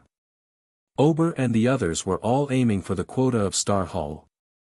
Losing the challenge meant losing the quota, which was a huge blow to Ober and the others. Khmer did not dare to look back at everyone's eyes. She hurriedly left the virtual world. Although everyone was unwilling, they could not go to the school to kill her. They could only remember Khmer in their hearts. This was especially true for Sandy, who had been bitten to death by Kemi. She hated Kemi the most. Sandy couldn't let go of the terrifying memory of being bitten to death for a long time. That memory was simply too terrifying, and the person who brought her such a terrifying memory was Kemi. How could Sandy forgive her? Chapter 438. This was especially true for Sandy, who had been bitten to death by Kemi. She hated Kemi the most, and the terrifying memory of being bitten to death made Sandy unable to let go of it for a long time. That memory was simply too terrifying, and the person who brought her such a terrifying memory was Kemi. How could Sandy forgive her? Not long after Kemi left the virtual world, the others also left in low spirits. Fortunately, the individual competition hadn't started yet, so they still had a chance. Although they had lost the team competition, if they performed well in the individual competition, they still had a chance to participate in a special mission. Then, they would be accepted into the Star Hall and become a member of the Star Hall. It was just that they didn't get a good result in the team competition. Although they would get a higher score in the individual competition, it wasn't that easy to be chosen by the school to participate in a special mission. If everyone originally had a 50-50 chance of being chosen, then after losing the team competition, their entire team only had a 20% chance of being chosen to participate in a special mission team. Fengwu wasn't as disappointed as Ober and the others. To her, losing wasn't a big deal. She didn't really care about whether or not she could enter the Star Hall. Thinking about it, she hadn't seen her master for a while. What was he doing? Fengwu thought about it and went to find her master, not caring about the team competition at all. At the same time, in a room in a hotel in the central city, a chubby man and a beautiful woman were sitting in the same room. You failed. The woman's eyes were very cold. Something happened this time. I underestimated the danger level of the sea god's tomb. The chubby man's honest face didn't have a trace of expression. Why did you auction the key I gave you? The beautiful woman asked coldly. I can't attract attention. It's safer to blend in with the crowd. The chubby man, who was Heart, calmly replied. Your mission to obtain the Heart of Water this time failed. His Highness is very dissatisfied with you. I hope you won't make the same mistake next time. You guys went through so much trouble to get me into the sea god's tomb, not to get me to obtain the divine artifact, but to get me to obtain the Heart of Water. Since when did the blood race need to use the 5 elements to cultivate? Don't worry about that. We received news that the humans have already found the location of the Heart of Wood. They will send people to retrieve it in a few days. You must find a way to obtain the Heart of Wood and atone for your mistake. I understand. Heart nodded. He had been dealing with the vampires for a long time. From the day he decided to work with the vampires, there was no turning back. Outside the Notre Dame du Starlight, in a delicate villa, Feng Yanran was listlessly handing water to the flowers in the yard. These flowers had already bloomed, and the faint fragrance of the flowers made people feel relaxed and happy. Yanran, why didn't you go to the virtual realm to participate in the extreme survival challenge this time? You can't always stay at home. Feng Tianxing carried a tray of snacks and walked to the white round table in the garden and sat down. Mom, because of Mildy and O'Brien's death recently, the way my classmates look at me has changed. I didn't do anything wrong. I didn't ask O'Brien to like me. Why do they say that I'm a bad person? I didn't do anything. Mildy said. Feng Yanran felt that she had been wronged. Because of some of the rumors in school, she had been staying in her mother's house except for going to class. She didn't even dare to go back to the dormitory. She was afraid that her classmates would look at her like she was a mistress. She didn't feel that she had done anything wrong. Was it her fault that O'Brien liked her?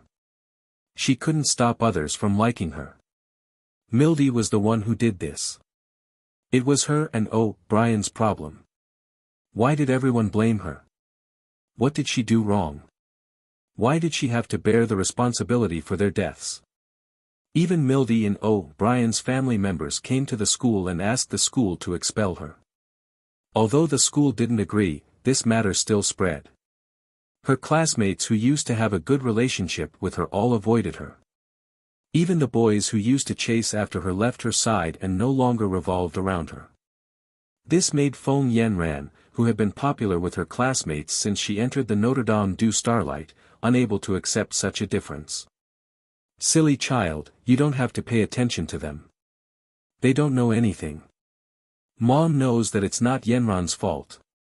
Mom has already explained it to the school for you.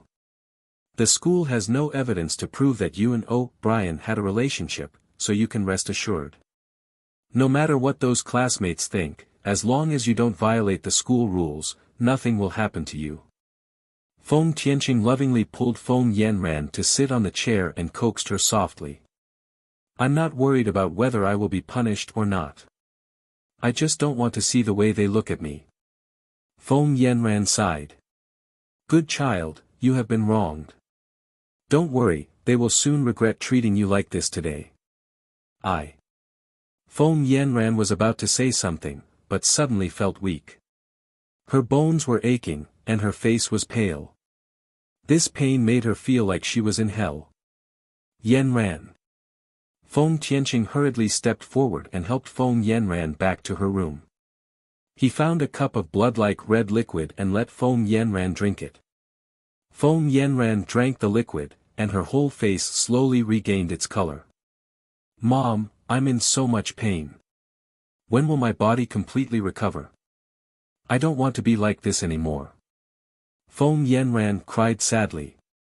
Since she was a child, she had been tortured because she was a hybrid of the Blood Clan and the Human Clan. There were 2 bloodlines in her body. Although the Human Clan and the Blood Clan were very similar, they must not be of the same race. Therefore, if they crossed species, they would definitely be cursed by the bloodline. Because of the curse, her body had been weak since she was a child. Every once in a while, her bloodline would reject each other. The rejection of each other's bloodlines caused her great pain. If it weren't for the fact that she didn't want her parents to worry, she would have died because she couldn't bear the pain. Feng Tianqing painfully moved the cup that Feng Yanran drank from. The cup was filled with the blood of a virgin. Feng Yanran had to drink the blood of a virgin to ease the pain because of the rejection of each other's bloodlines since she was a child. As she grew older, Feng Yanran's pain became more and more intense, and the time she drank the blood became more and more frequent. Under the field where Feng Tianqing lived, there were several virgins who were used to provide blood for Feng Yanran. These women were all rural women. In order not to attract attention, she specially found a few women with ordinary family backgrounds and were not valued at home. Because these women were not valued by their families, even if they were lost, it would not attract attention.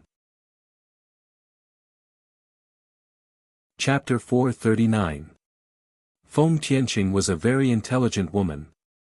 Otherwise, she wouldn't have been able to get along with Feng Yanran's father for so many years without being discovered by the people of the ancient eastern country. These women were raised by her to relieve the pain of Feng Yanran's bloodline rejection. Because there were virgins for her to take blood every time the illness flared up, no one discovered that Feng Yanran was different and only thought that she was in poor health. Silly child, you just need to endure a little longer. Our Feng family has the strongest bloodline of swordmasters.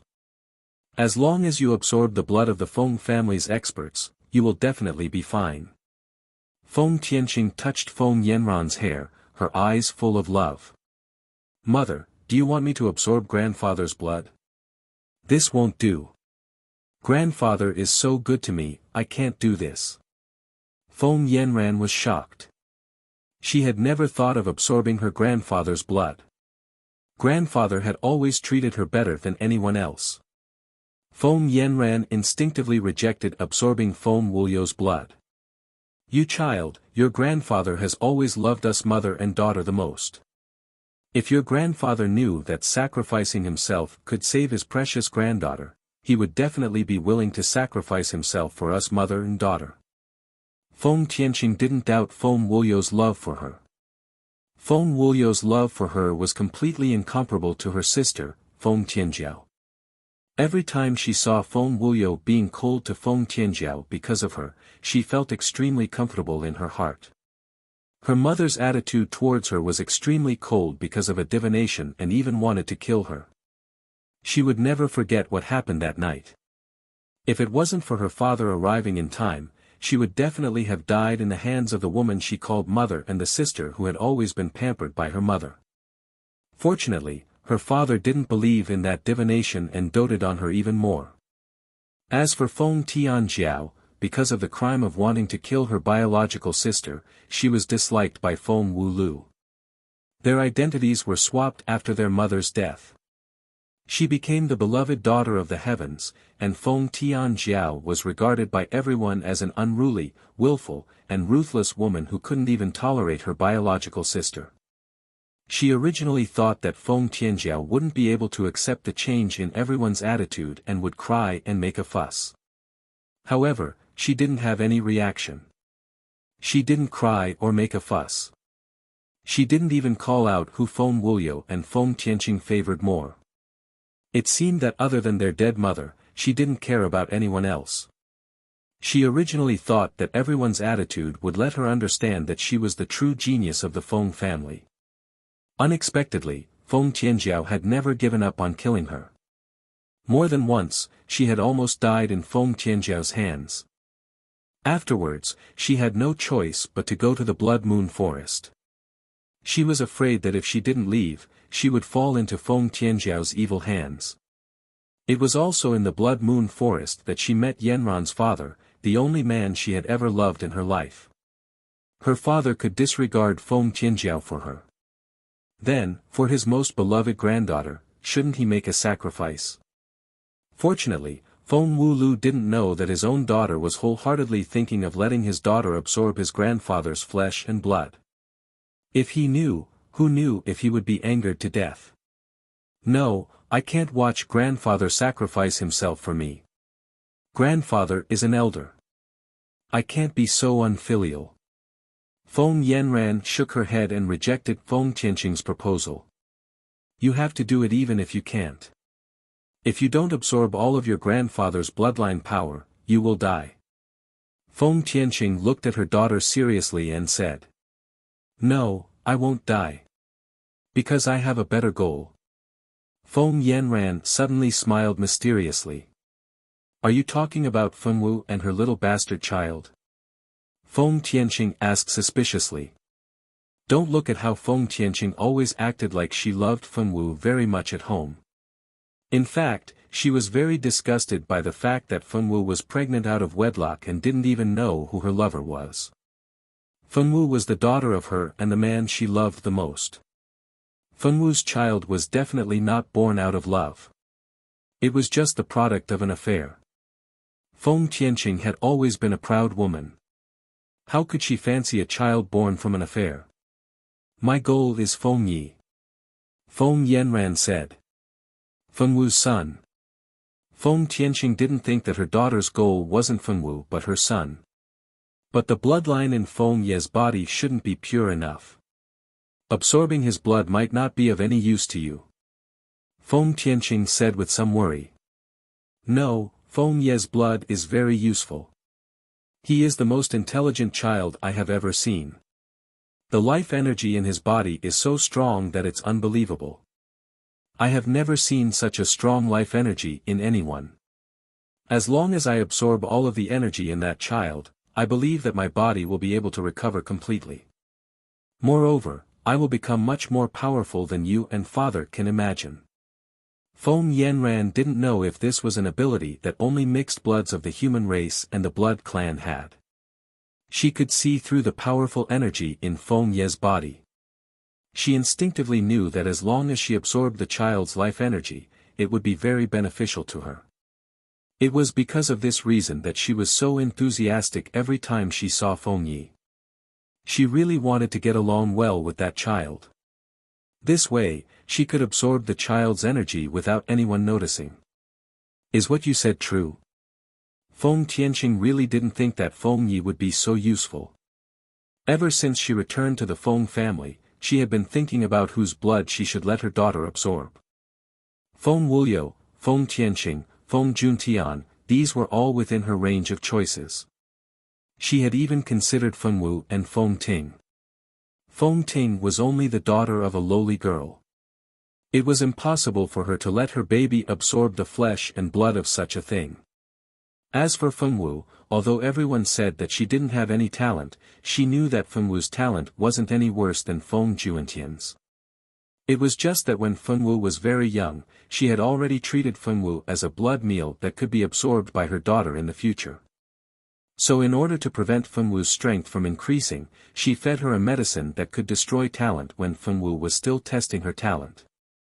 From then on, a super genius who cultivated both magic and martial arts became a cripple in both. And no one in the Feng family doubted that Fengwu wasn't born a cripple. They thought that she was born this way. Although Fengwu's talent was destroyed, her bloodline wasn't. As long as her daughter absorbed Fengwu's flesh and blood, she would definitely be reborn and become a blood emperor. In the normal course of this world, Fengwu would die with the child on the day of giving birth. Without Fengwu, Feng Wuliu became the first target of this pair of mother and daughter. Not only did they absorb Feng Wuliu, they also absorbed Feng Tianqing's bloodline in order to be foolproof. Later on, this pair of mother and daughter succeeded. In the entire Feng family, only Feng Juntian survived. Because Feng Yanran represented the blood race and signed a peace treaty with the human race, Feng Juntian couldn't take revenge even if he wanted to. He lived in the pain of not being able to avenge his family for the rest of his life. Chapter 440. In the end, the mother and daughter pair did succeed. Feng Juntian was the only one who survived in the entire Feng clan. Because Feng Yanran represented the blood race and signed a peace treaty with the human race, Feng Juntian couldn't take revenge even if he wanted to. He lived in the pain of not being able to avenge his family for the rest of his life. And in this life, with the arrival of Fengwu, Feng Yi was successfully born. This child who shouldn't have come to this world was born with great power. His power would only grow stronger as he grew. Because of Feng Ye's uniqueness, this child replaced Feng Wuliu and Feng Tianqing's position and became the food that Feng Tianqing and Feng Tianqing had set their eyes on. Fengwu didn't know all of this. Fengwu was currently going to Bai Lianfeng's residence in the ethereal realm. Bai Lianfeng had specially created a place that looked like Mount Yu in order to reminisce about the days in the Little Chen realm. Not only did this place have a mountain range that looked like Mount Yu, it also had a village that looked exactly like the village at the foot of Mount Yu. Even the little animals that had played with Fengwu since she was young looked exactly the same. After playing with the little rabbit for a while, Fengwu happily ran into a bamboo house. This bamboo house was where her master, Bai Lianfeng, lived. The layout of the bamboo house was exactly the same as on Mount Yuhua. Fengwu easily found Bai Lianfeng in his study. Master. Fengwu saw her master whom she hadn't seen for a while. Her beautiful black eyes lit up and she threw herself into her master's embrace. You little girl, you only came to see your master after so long. What did you gain from your trip this time? Bai Lianfeng put down the book in his hand and dotingly rubbed his beloved disciple's head. Fengwu told her master everything from the time she went out to sea to when she left the sea god's tomb. Bai Lianfeng only listened quietly and didn't interrupt. After Fengwu finished, he said, "Stay away from that Zicheng in the future. That girl's thoughts are too heavy. She's not suitable to be friends with you." Okay. Fengwu agreed without thinking. In any case, she and Zicheng weren't friends. They were just classmates. Bai Lianfeng nodded his head in satisfaction. Sure enough, his precious little disciple was the cutest. You can try your best in this extreme survival challenge. The special mission this time is a bit special. If you don't go with them, I'm afraid it won't be easy for them to complete this mission. Bai Lianfeng continued. Okay, I'll try my best. Fengwu's voice came from Bai Lianfeng's chest. Her voice sounded very serious. So obedient. Bai Lianfeng was not stingy in praising her beloved disciple. Being praised by his master, he was happy. Fengwu grinned from ear to ear. She also told Father Yu about the things she had gained along the way. Among them, there were actually a few materials that he needed to rebuild his physical body. Thus, her master praised her as a reward, which made the Fengwu girl's mood soar. She was determined to find more things for her master so that he could praise her more often. When she returned to the dormitory at night, there wasn't a single person there. Fengwu went to see Fengwu. Little White was taking good care of Fengye. Now, even Bao Bao liked being by Little Bun's side. He was no longer so clingy to Fengwu. Ever since Bao Bao saw Fengye, he had been circling around Fengye for some reason. Fengye liked Bao Bao a lot. The man and beast played together every day. She asked Little White to make a delicious meal and enjoyed it very much. After dinner, she went back to the virtual realm.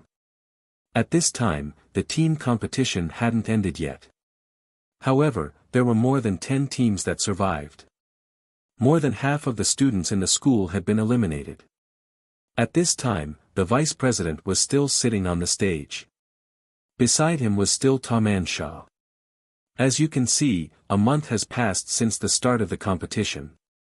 In this month, 80% of the teams have been eliminated for one reason or another.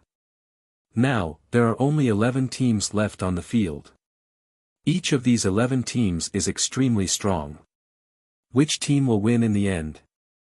Let's ask the vice president for his opinion. Ta Mansha turned to the vice president. The vice president coughed softly and began to speak. The 11 teams are very strong. Each team has a few strong experts. It's hard to tell who will win in the end.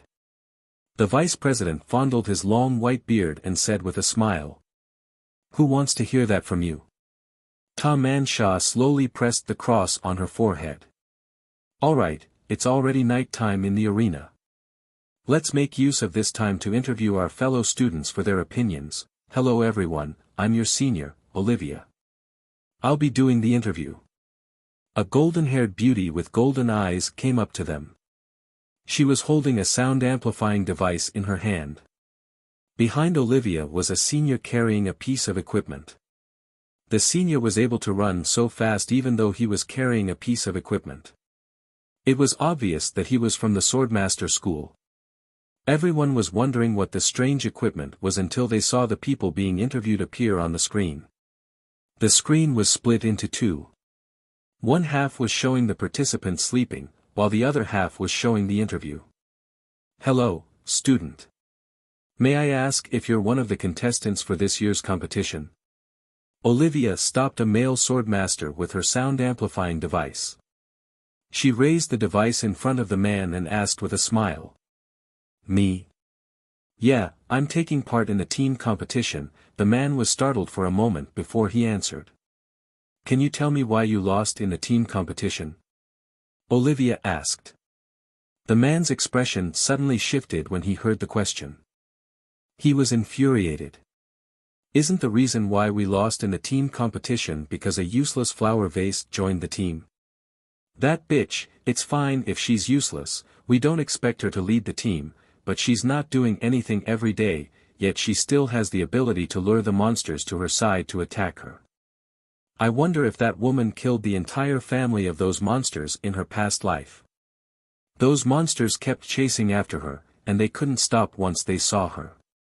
Our whole team is being dragged down by that bitch. If I see her again, I'll beat her up so badly that even her mother won't recognize her. The man cursed the woman on the screen for 10 minutes before he finally stopped. Olivia did not dare to ask any other questions. She quickly ended the interview and left with the man with the anti-magic equipment. Olivia then interviewed a few participants who had lost in the team competition. Every one of them was cursing the black sheep of their team. They were extremely disgusted by the black sheep of their team. It wasn't easy to interview someone who didn't scold her, but that person's expression changed and he ran away. Oliver still didn't understand what was going on. It wasn't until someone beside her saw and reminded her that she realized that the man she interviewed was the black sheep himself. No wonder he ran away so quickly. Chapter 441. Next, Oliver interviewed a few contestants who had lost in the group competition. These contestants were all cursing the black sheep in their teams, and they hated those black sheep. It wasn't easy to interview someone who didn't scold her, but that person's expression changed and he ran away. Oliver still didn't understand what was going on. It wasn't until someone beside her saw and reminded her that she realized that the man she interviewed was the black sheep himself. No wonder he ran away so quickly. Oliver's interview wasn't that smooth. Every contestant had a lot of complaints to vent, but she wasn't here to listen to these people's complaints. Later, she had no choice but to find a few girls to interview. Fengwu stood in the square, looking at the scene of the competition on the holographic screen. The 11 teams in the arena were all in different positions, so they didn't meet. Most of the teams that were eliminated because they didn't understand the creatures called zombies. The 11 teams that were lucky enough to survive until now were only able to survive because they possessed extraordinary strength and were more cautious than the other teams. However, this competition wasn't just that difficult. Now that the dungeon had been upgraded, the zombies in the dungeon had been upgraded from rank 1 zombies to rank 2 zombies. This change caused some teams that had underestimated the strength of the zombies to be eliminated. A white light flashed, and 3 teams that were still in the arena were eliminated. These 3 teams were all strong, and it wasn't easy for them to survive until now. It was a pity that they were eliminated at the last moment. These teams had already collected about 10 school emblems. If they were given a little more time, they would definitely be able to complete the collection of school emblems and pass the competition. Unfortunately, a competition was a competition, and failure was failure.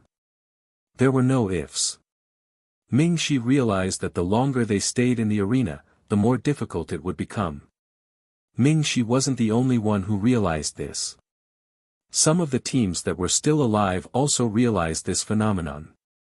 Such a change would make it more difficult for them to win the competition. The competition was still going on. The Ming-Shi team had already found 8 school emblems.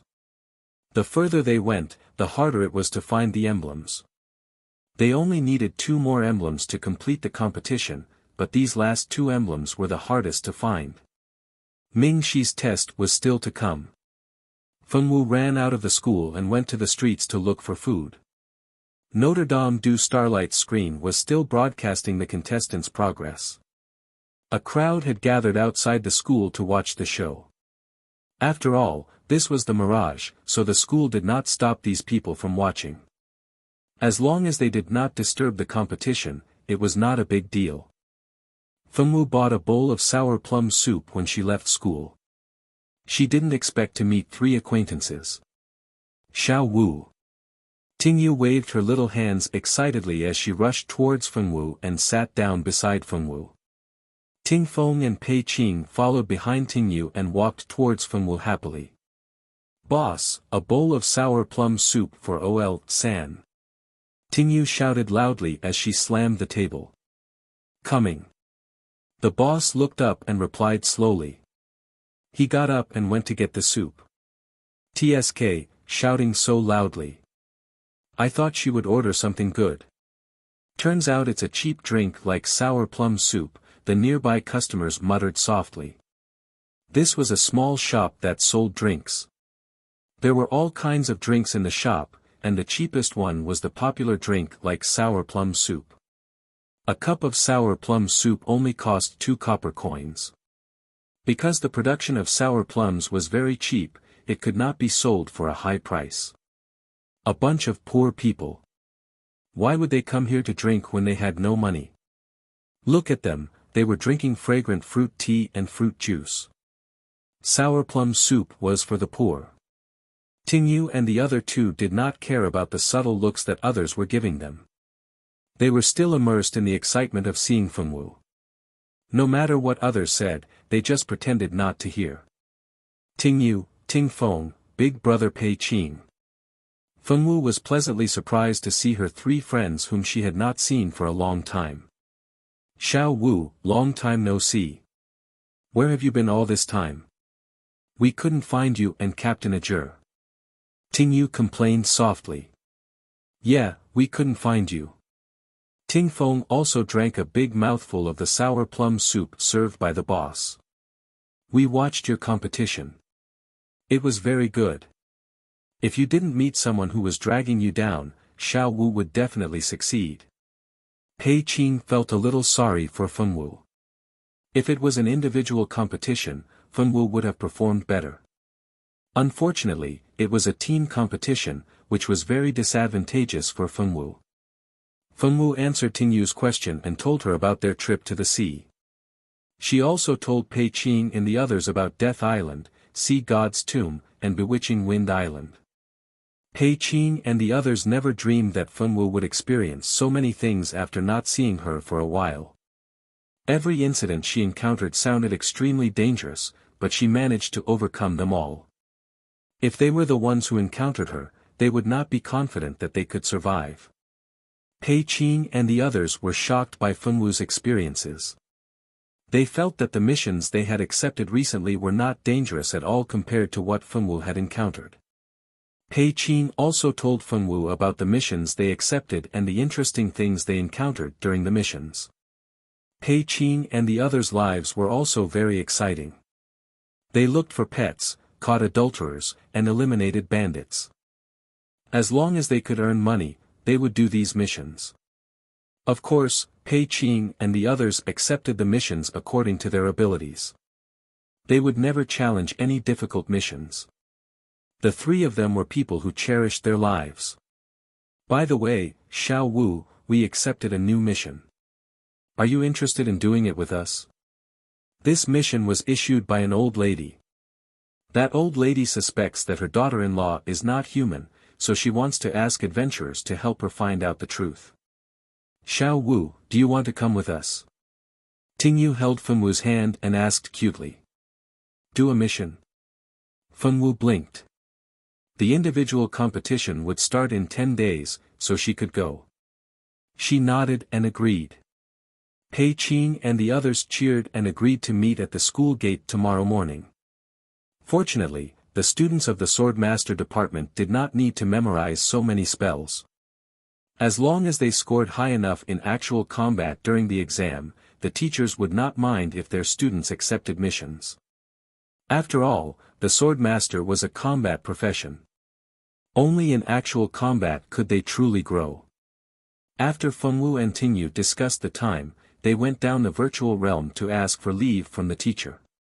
Knowing that Fengwu was going to do a mission for the Adventurers Guild, the teacher very quickly approved Fengwu's leave. This time, Fengwu did not plan to bring Xiao Yi with her. However, who should she give Xiao Yi to? Ajur was a good choice, but Ajur usually had classes and it was not convenient for him to take care of the child. Chapter 442. When Fengwu was considering whether to let Tian Yu take care of the child for a period of time, the vice president received the news and appeared. He very actively expressed that he wanted to help Fengwu take care of the child. Xiao Yi was also familiar with the vice president because he was very active every time he took care of the child. Fengwu also did not object to letting the kind old man take care of Xiao Yi. Xiao Yi had a place to go, and it was one of the two strongest people in the school.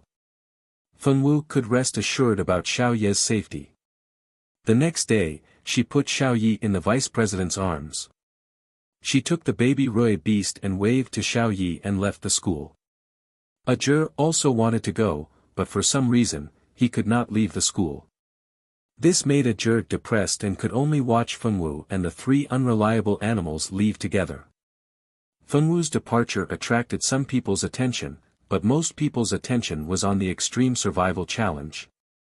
Although Feng Yanran and her daughter had their eyes on Xiao Yi, now that Xiao Yi was in the vice president's hands, it was impossible for them to do anything. The vice president was the strongest person in the school besides the president. Although no one had seen him fight, no one dared to touch the tiger's whiskers. Since Xiao Yi was handed over to the vice president, everyone found that the vice president would bring a little bun with him every time he commentated. This little bun was very cute. His delicate and cute little face was so cute that it could kill a lot of women. Do you think this child is the vice president's grandson? No way, I've never heard of the vice president having children. Then it's his son. That's even more impossible. The vice president is so old, how can he have a son? Then who is this child? Maybe it's the vice president's friend's child. There were different opinions about Xiao Ye's identity in the school. Only a few people recognized that this child was Fengwu's legendary illegitimate child. Could it be that this child was actually the vice president and Fengwu's illegitimate child? No, this idea was too dirty. If the vice president knew, he would definitely kill them. He definitely would. Could it be that this child? The vice principal saw that this child's bones were extraordinary, so he wanted to raise him up and pass on his mantle.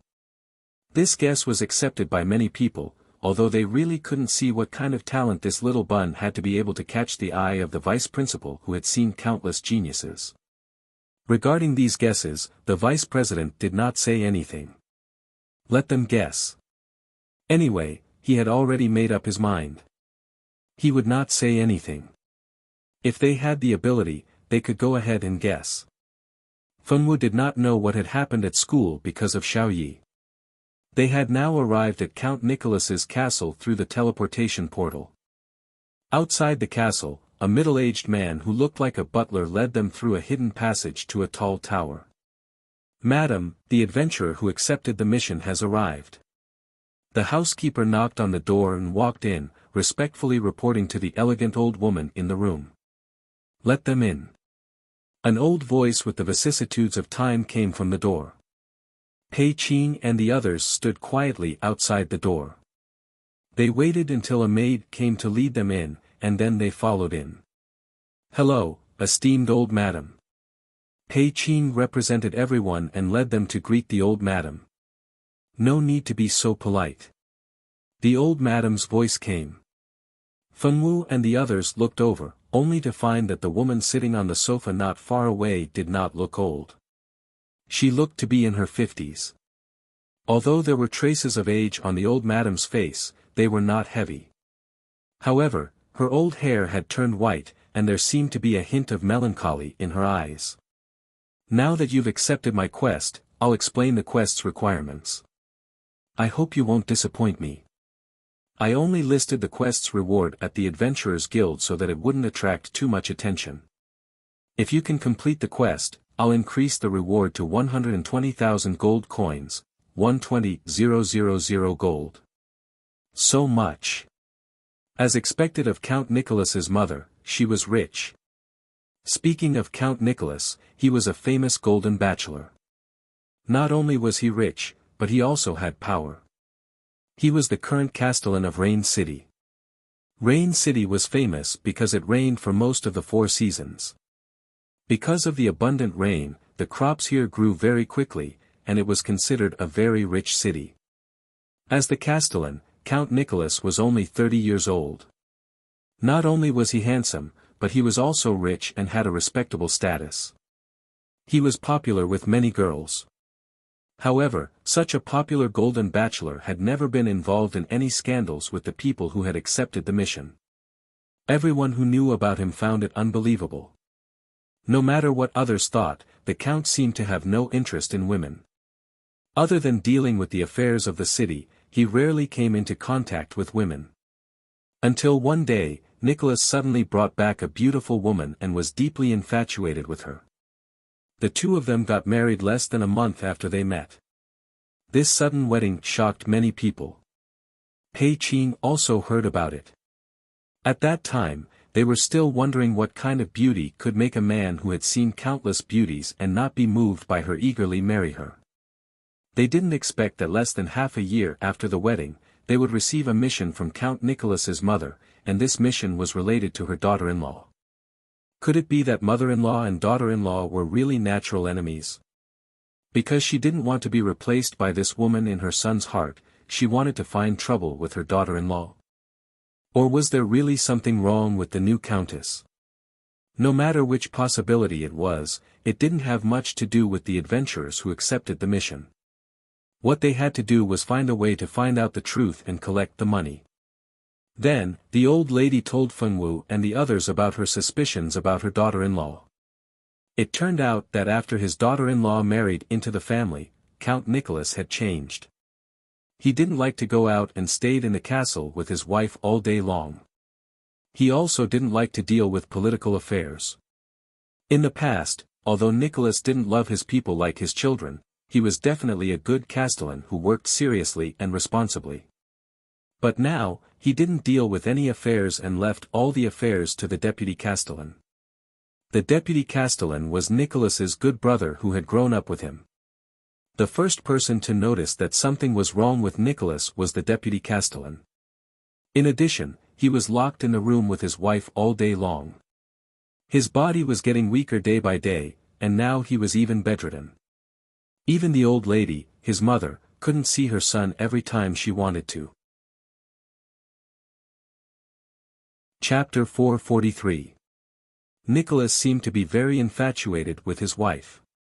He couldn't stay away from her for even a moment. If the old madam had something to say to him, he would ask the countess to leave for a while. Nicholas would even say extremely harsh words to his mother, not caring if it would hurt his mother's feelings. It was impossible for a mother not to understand her child. Count Nicholas lost his father when he was young, and it was the old madam who raised him. Nicholas had always been very respectful to the old madam. The old madam knew that if it were her son, he wouldn't ignore his mother like this, no matter how much he loved a woman.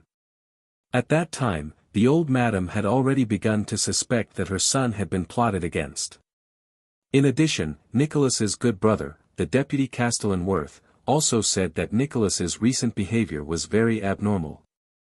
The old madam couldn't help but suspect that all of this had something to do with the new countess, her daughter-in-law. In fact, when this daughter-in-law first entered the family, she was quite satisfied with the woman that her son insisted on marrying. As a mother, the old madam was very worried about her son. Finally, her son took a fancy to a girl. Based on her trust in her son, the old madam didn't stop the marriage and agreed to it. This was also one of the things that the old madam regretted the most now.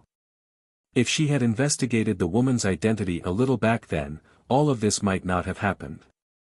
In the past 6 months, because of her son's problem, the old madam was mentally and physically exhausted. Her hair had turned white because of too much pressure in the past 6 months.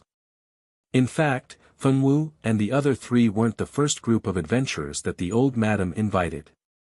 There were several groups of adventurers before them, but the results of their investigations were that there was nothing wrong with the countess. She was just a human. All of the adventurers said the same thing. How could the old madam accept this? The old madam wasn't a person who gave up easily. If her mind wasn't strong enough, how could she raise her eldest son alone and raise him to be so outstanding? The old madam began to look for other adventurers to take on the task. She believed that among so many adventurers, there would be someone with real ability who could see the problem.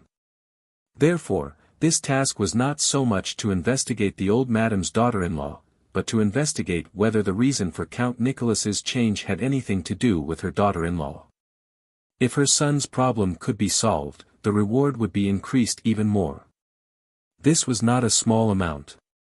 This reward was a huge sum of money.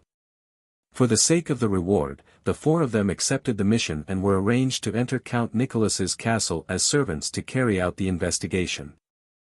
In the past, the adventurers who came to investigate entered the castle as guests, but this time, Pei Qin took the initiative to enter the castle as a servant in order to facilitate the investigation. What could be more convenient than the role of a servant to understand the master's affairs? Countless people would pay attention to the actions of the guests, but it was different for the servants. No master would be so bored as to pay attention to the movements of the servants. It just so happened that during this period of time, the castle was indeed recruiting people. The reason was very simple. A few young maids had gone missing in the castle, so they had to recruit people to replace them. Only a few people knew about the disappearance of the maid. The castle had already sealed off the news. The count was bedridden, and the maids in the castle had disappeared one after another.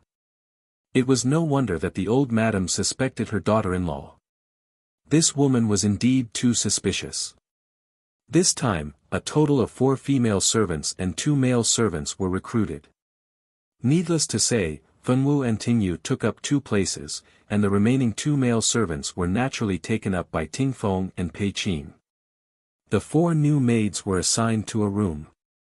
Except for Ting Yu and Feng Wu, the other 2 maids were locals. One of them sold fish, and the other was a farmer. They were recruited because they were young, good-looking, and had good character. Count Nicholas' castle had always had very high requirements for the maids. Not only did they have to be outstanding in appearance, but they also had to be efficient in their work and have a good character.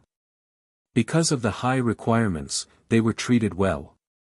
Working in the count's castle was the dream of many women. After entering the newly assigned room, the 4 girls began to tidy up the things they had brought. Because the count's castle had a unified newspaper, they did not have the opportunity to wear their own clothes. When they entered the castle, the other servants gave them 4 sets of spring and autumn clothes, 2 sets of each. In the room, the 4 girls had just finished tidying up their clothes when other maids came to take them to eat.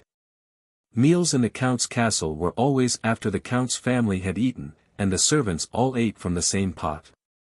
When they entered the castle, they were given a large bowl, and each bowl could be marked with their own mark. When they ate, they would use their own bowl to eat. The servants all ate in the dining hall where the servants ate. The staple food in Rain City was rice, so every meal here was big rice. Stir-fry the big rice, vegetables, and meat together, and with a bit of seasoning, the servant's meal was ready. At the other end of the dining hall, there was a group of men and women who were dressed completely differently from them. When they faced the group of servants, their eyes were filled with arrogance, and the servants also looked at them with envy and jealousy. "Who are those people?" Tingyu curiously whispered to Fengwu. "You don't even know them." The one who spoke was a new maid like Fengwu. "They are all maids and male servants who are one rank higher than us servants. They are people who can serve the master nearby, and their status is different from ours. It would be great if I could be promoted to a maid one day. A maid's salary is several times that of a servant's. Yes, if I could be a maid one day in this life, then everything would be worth it." Some of the maids began to chime in. Being able to be promoted from a maid to a maid was the highest goal of these maids. Their birth and talent meant that they could only be ordinary people for the rest of their lives. As an ordinary person, this kind of wish was already the greatest dream they could think of. Tingyu had been born with a good background since she was young, and clearly did not understand why becoming a maid seemed to be a very amazing thing. Were maids not servants? Was it not the same? When Tingyu came back to her senses, she found that many people were looking at her, and the maids were glaring at her. "What happened?" Tingyu asked Fengwu with some apprehension. "You said it." Fengwu said. "No way." Tingyu wailed. When they entered the castle, they did not want to attract attention, but she did not expect to attract so many people's attention on the first day. If Pei Qing and Ting Feng found out, they would scold her to death. Chapter 444. Tingyu's shameless boasting caused an uproar in the dining hall. They didn't expect that someone would dare to say such fearless words in front of these maids. Didn't she know that these maids were all one level higher than her? If they wanted to mess with you, they could do it with just a word. You offended these maids and you still didn't want to get away with it. Tingyu obviously also thought of this point. She suddenly felt a headache coming on. She finally understood what it meant to bring evil upon oneself was the hardest to bear.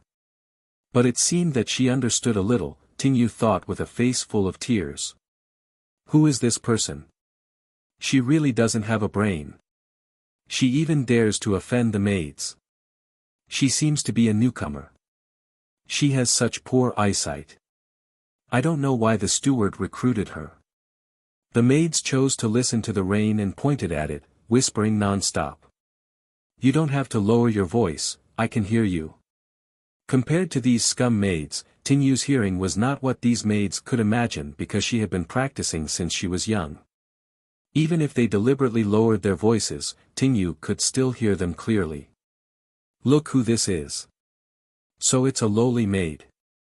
A lowly maid will always be a lowly maid. She doesn't even know the basic etiquette. She actually dares to speak rudely to us maids. A young and beautiful maid looked at Tingyu disdainfully and said. You still dare to speak rudely. Are you a god or something? I'm sorry. This girl is a newcomer who just arrived today. For my sake, please don't be calculative with her. At this time, a woman in her 30s walked over. This woman was the steward's daughter-in-law. She was usually in charge of all the maids' work. It was not an exaggeration to say that she was the head of the maids. Tingly, it's not that we don't want to give you face. With her personality, she will cause trouble sooner or later if she stays in our Earl's mansion. It's better to let her leave early. Although the maid was a little afraid of Tingyu's identity, she didn't want to let Tingyu off so easily. I know. Don't worry, I will definitely give you an explanation. Tingyu had not been the leader of the female servants for so many years for nothing. She immediately turned around and looked at Tingyu sternly. Tingyu, you're not allowed to eat today. Chop all the firewood in the backyard, and you're not allowed to sleep until you're done. Hurry up and go. Yes, I'll go to big sister Tingyu right now. Tingyu answered quickly, turned around and ran out quickly. "Alright, I've already punished her, so let's not be calculative, okay? After all, that child has just entered the Earl's residence and doesn't know anything. Give her a chance to correct herself." The woman wanted to say something, but a slender little hand reached out from the side and grabbed her hand, shaking her head at her. The woman felt someone tugging at her, and when she turned around to see who it was, she fell silent.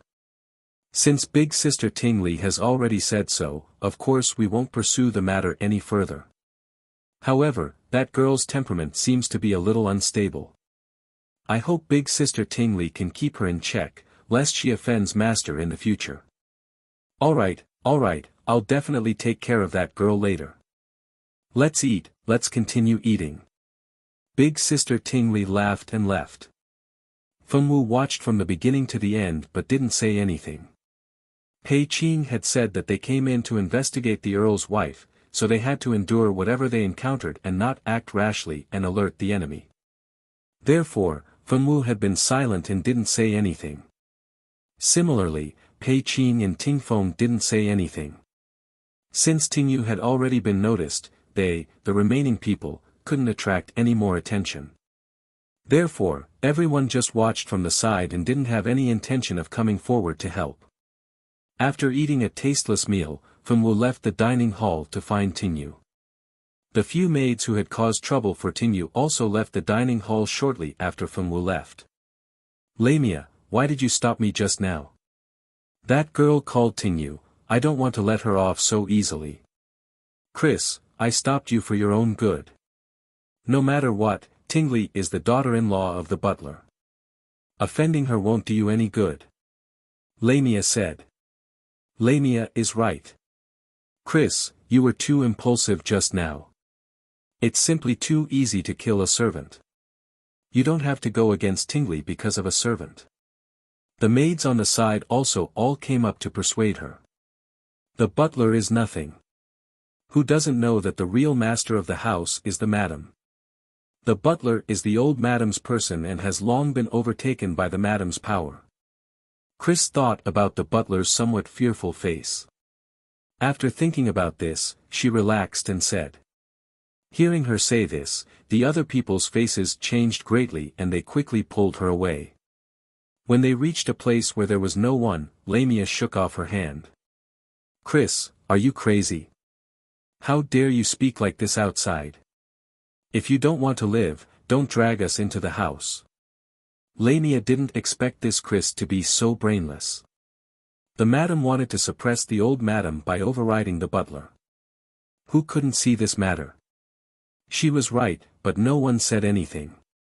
It was because this matter couldn't be said openly. If it was said openly, they, the servants, would not have a good end.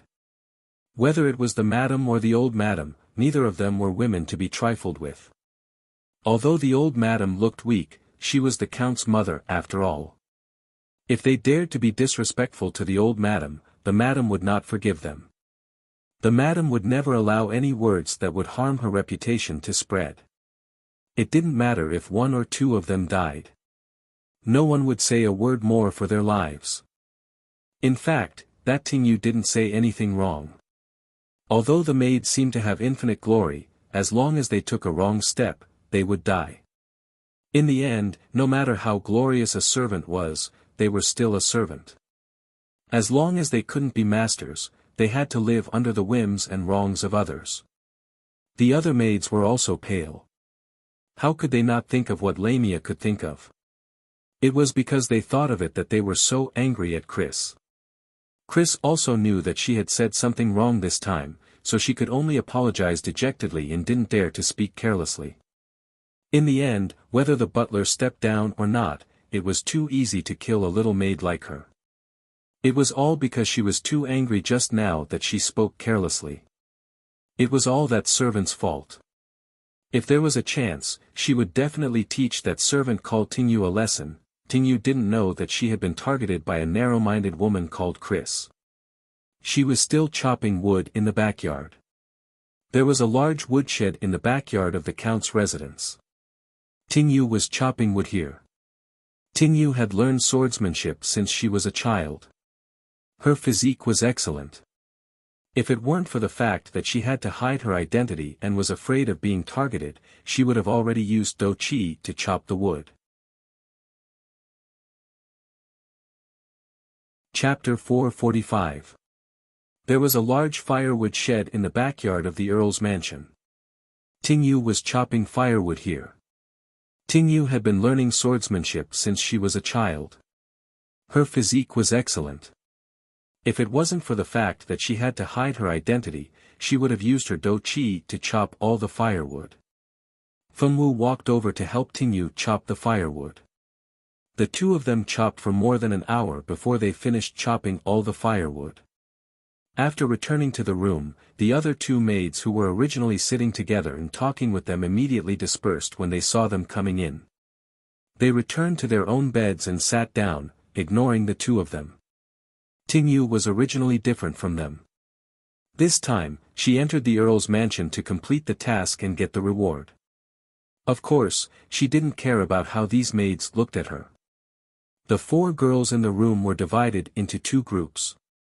Feng Wu and Ting Yu were in one group, and the other two girls were in another group. For Ting Yu, the girl who caused trouble on the first day, the other two girls kept a respectful distance. They didn't want to get into trouble because of Ting Yu. The first night passed in such a tense and awkward atmosphere.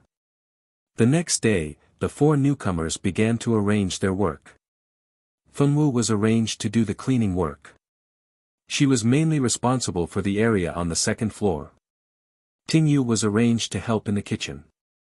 She was mainly responsible for doing chores in the kitchen. She would do whatever was needed. The other two girls were arranged to do the cleaning work in the backyard. Cleaning the backyard wasn't heavy work. Every day, they just had to pay attention to scattering the fallen leaves. After the work was assigned, they all thought that Ting Yu would be arranged to do heavy work. They didn't expect that there was no special arrangement. This made the other two girls in the same room a little surprised. They thought that the maids would do something to make Ting Yu suffer. They didn't expect that nothing would happen. Could it be that the maids were really so generous that they didn't intend to care about Ting Yu's mistakes? Obviously, they thought too highly of the maid's character. They were usually very well regarded among the servants in the Earl's mansion. How could they allow a servant to give them face? Sure enough, in the next few days, the maids took turns to look for trouble in the kitchen. Every time they came, they would ask Ting Yu to do this or that, and then deliberately make trouble for Ting Yu to punish Ting Yu. Ting Yu, who was constantly being looked for trouble, didn't have time to inquire about any information. She could only desperately suppress her temper and not let their identities be discovered. Ting Yu was being watched. Only Ting Feng, Pei Qing, and Feng Wu could find out information about the Earl's wife.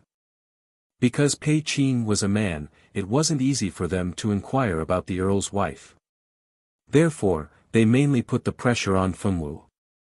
Feng Wu was not a person who was good at socializing. Originally, they mainly put their hopes on Ting Yu. They didn't expect that Ting Yu would attract so much attention before they started to act. If they wanted her to inquire about information, not only would she not succeed, but she would also be noticed by people with ulterior motives. As a new maid, Feng Wu couldn't work near the master's room. She could only clean some guest rooms and corridors.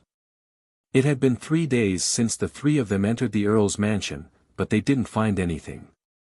They didn't even see the appearance of Earl Nicholas and his wife. The couple was locked in their room all day. No one knew what they were doing in the room.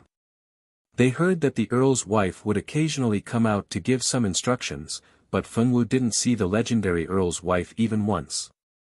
Feng Wu only had 10 days before she had to go back to participate in the individual competition. Her time was very tight.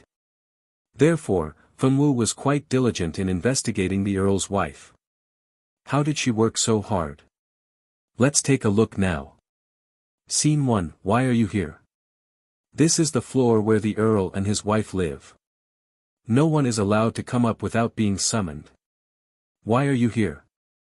A maid stopped Feng Wu and said with a vigilant face.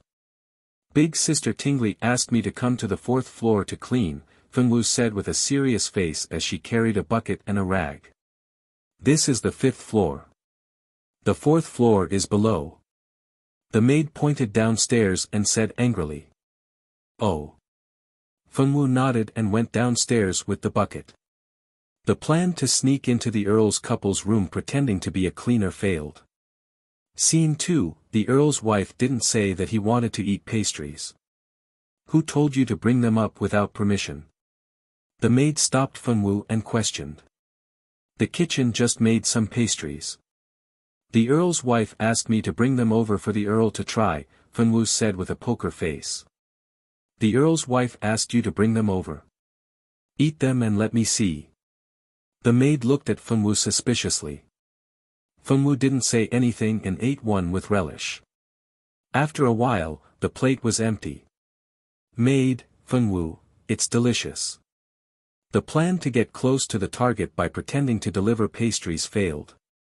Scene 3, Scene 4, Fenwu tried very hard to make all kinds of tastings, but unfortunately, it was useless. She couldn't enter the 5th floor. The 5th floor was already guarded by the Earl's wife and the Earl's confidants. Fenwu thought of many ways, but there was no way to see the two people. Fortunately, there was always a way out. On the 4th day, Fenwu was cleaning the corridor when she saw a young but beautiful woman surrounded by a group of maids coming over. Fenwu didn't know the identity of the woman. When she saw the person coming over, she didn't know how to salute. How dare you not salute when you see the Earl's wife? Lamia, as one of the Earl's more useful maids, immediately shouted at Fenwu. This was the Earl's wife. Fenwu was a little surprised, but then she obediently saluted and retreated to the side. Well, Lamia, don't scare her. Come, don't be afraid. Tell this Earl's wife your name, the Earl's wife said kindly. My name is Fenwu. Fenwu lowered her head, making people unable to see her thoughts. That's a good name, and you look good. It's rare to see such a beautiful girl among the servants, the Earl's wife praised. Although the servants were all young and good-looking women, there were several levels of beauty. Fenwu's appearance was definitely a rare beauty among the servants. After praising Fenwu, the countess left with a group of maids. Fenwu, however, looked in the direction the countess left with a thoughtful look on her face. In the evening, in the Earl's wife and the Earl's room, the Earl's wife sat quietly in front of the dressing table and combed her hair. She stroked her smooth skin and a smile appeared on her face. Atlantis. On the big bed, a haggard man called out the name with some difficulty. Dear Nicholas, are you feeling unwell? Atlantis, the Earl's wife, asked with a tender expression. I'm fine, Atlantis. Where did you go just now? Why didn't you accompany me? Dear, I don't want to leave you for a moment. Nicholas's eyes were overflowing with affection. I won't leave you. We will be together forever, forever. Atlantis promised with a smile. Chapter 446. After Count Nicholas had fallen asleep, a sudden breeze lifted the curtains, and a voluptuous and beautiful woman appeared in the room. The woman was wearing a cloak and a gorgeous dress. She looked so beautiful. It was as if she could make all the men die for her with just one look. Atlanta, do you have a new target? The woman smiled. She was not worried that Count Nicholas would find out. That's right. It's a new servant. She's young and beautiful. Her body is full of vitality. As long as I absorb her blood, I can last a little longer and spend more time with my beloved Nicholas.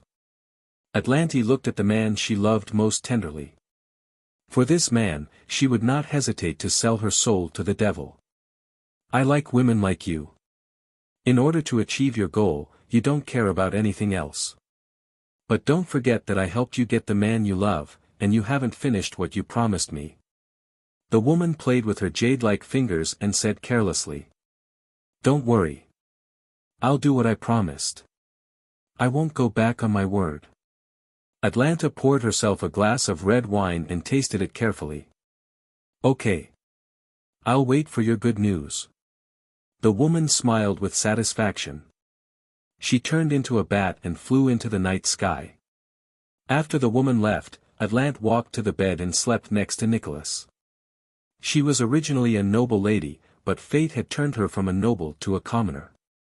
She thought that was her fate, until one day she saw the handsome and rich Count Nicolaus. She was not good-looking since she was young, so her family did not like her. So, another beautiful daughter of the side family replaced her. She was sent out of the family to fend for herself. She had been looked down upon since she was young. She wanted to have a beautiful face and perfect love. Nicholas was the only one who did not care about her appearance and still reached out to her. She would always remember that day. She was surrounded by a group of bad people and was almost raped and killed. Those people were sent by the girl who replaced her.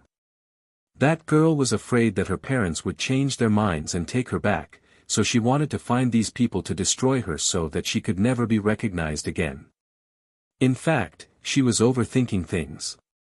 No one knew better than her, the daughter. What her parents were most concerned about was their reputation, not their daughter. That girl's actions were completely unnecessary. Fortunately, those people did not succeed. She was saved. She fell in love with the man who saved her at first sight, but she was not beautiful and could never make Nicholas like her. Just when she was in so much pain that she wanted to die, that woman appeared. That woman told her that she could fulfill her dream, but in return, she had to pay a certain price. She didn't care about paying any price. As long as she could fulfill her dream, she didn't care about anything. The woman made her drink a drop of her blood. When she woke up again, she found that she had become a peerless beauty. However, her beauty was not permanent. She had to drink the blood of young and beautiful women regularly in order to maintain her beauty and not change. The first girl's blood she drank was the girl who took away her identity. She would always remember that girl's disbelief and horror before she died. After receiving that woman's blood, she not only became beautiful, but also had power that ordinary people did not have. She tasted the satisfaction that power brought. She liked the feeling of being full of power. Her appearance became incomparably beautiful. Any man who saw her would be moved by her, but those men were not the ones she loved. Thus, she transformed into a commoner orphan girl. After meeting Nicholas by chance, she successfully made Nicholas fall in love with her and marry no one else but her. Just when she thought that they would be happier and happier, Nicholas's body began to have problems. He became weaker and weaker, and his handsome face became haggard. But she still loved him. No matter what he became, she would love him. She knew that Nicholas's change must have something to do with her, so she questioned the woman who changed her. He didn't expect that the woman would admit it so easily. That woman told him that her body had been modified, and that ordinary people couldn't withstand the blood aura in her body. If it wasn't for the fact that Nicholas had practiced Do Chi since he was young, and that his strength wasn't low, he would have already died because of her intimacy. The only way to save Nicholas was for her to leave this man forever. But she was reluctant. She didn't want to leave the man she had loved for so long. If she was really going to die, she would die with him. After death, they would continue to be a loving couple. Regardless of life or death, she, Atlantis, would always be with this man. They loved each other so much that they should not be separated. No one should think about separating them. No one should think about. Fengwu didn't know that she didn't need to inquire about the Countess Atlantis. Atlantis was already thinking about her. The next day, Lamia found Fengwu and asked her to go to the Countess's room, saying that the Countess was looking for her. Lamia didn't take Fengwu up the servants' stairs, but went upstairs through another secret passage. Fengwu quietly asked Bao Bao to tell Pei Qing and the others. Since Fengwu disguised herself as a maid, Bao Bao had been hiding in Fengwu's sleeve, not daring to come out. After hiding for so many days, Bao Bao was already angry and immediately flew away to report. Before flying away, Bao Bao remembered the way. Regarding Lamia's words about taking Fenwu to the Countess's room, Bao Bao was skeptical. Bao Bao flew very fast. Lamia was just an ordinary person, so naturally, she couldn't discover Bao Bao's existence. Bao Bao left very smoothly and was not discovered by her at all. Fenwu followed Lamia forward. Along the way, they turned many corners and finally came to a stone door. This stone door is not closed tightly. A faint red light can be seen from the crack of the door. The Countess is inside. You can go in by yourself. Lamia hinted with her eyes and then said. Fenwu nodded and opened the door without saying anything. Fenwu had just opened the door and stepped out when she found that Lamia wanted to push her. Fenwu could easily avoid it, but Pei Qing said that she couldn't let people discover her identity, so she didn't hide. Fenwu didn't avoid it. Lamia easily pushed Fenwu in, and then with a bang, the stone door was closed. Chapter 447. Fenwu didn't dodge and was easily pushed into the stone room by Lamia. Then, the door of the stone room closed behind her with a bang. Fenwu staggered and was almost pushed down. After standing still, she saw the scene in the stone room. This stone room was obviously used for shady and evil deeds. In this room, there were several women tied to wooden stakes. Their gender could only be identified by the length of their clothes and hair. The blood of these women had been sucked dry and they had already turned into dried corpses. When they died, their eyes were wide open and their mouths were wide open. Their eyes were still filled with fear and despair. It was completely possible to imagine how frightened they were before they died. Through the clothes they were wearing, Fenwu could see that these women were the maids and servants of the Earl's mansion at a glance. Fenwu thought of the news she got from the old lady. Recently, many girls had disappeared in the Earl's mansion. Although the missing people were servants with no background, few people would care about whether a servant was missing or dead.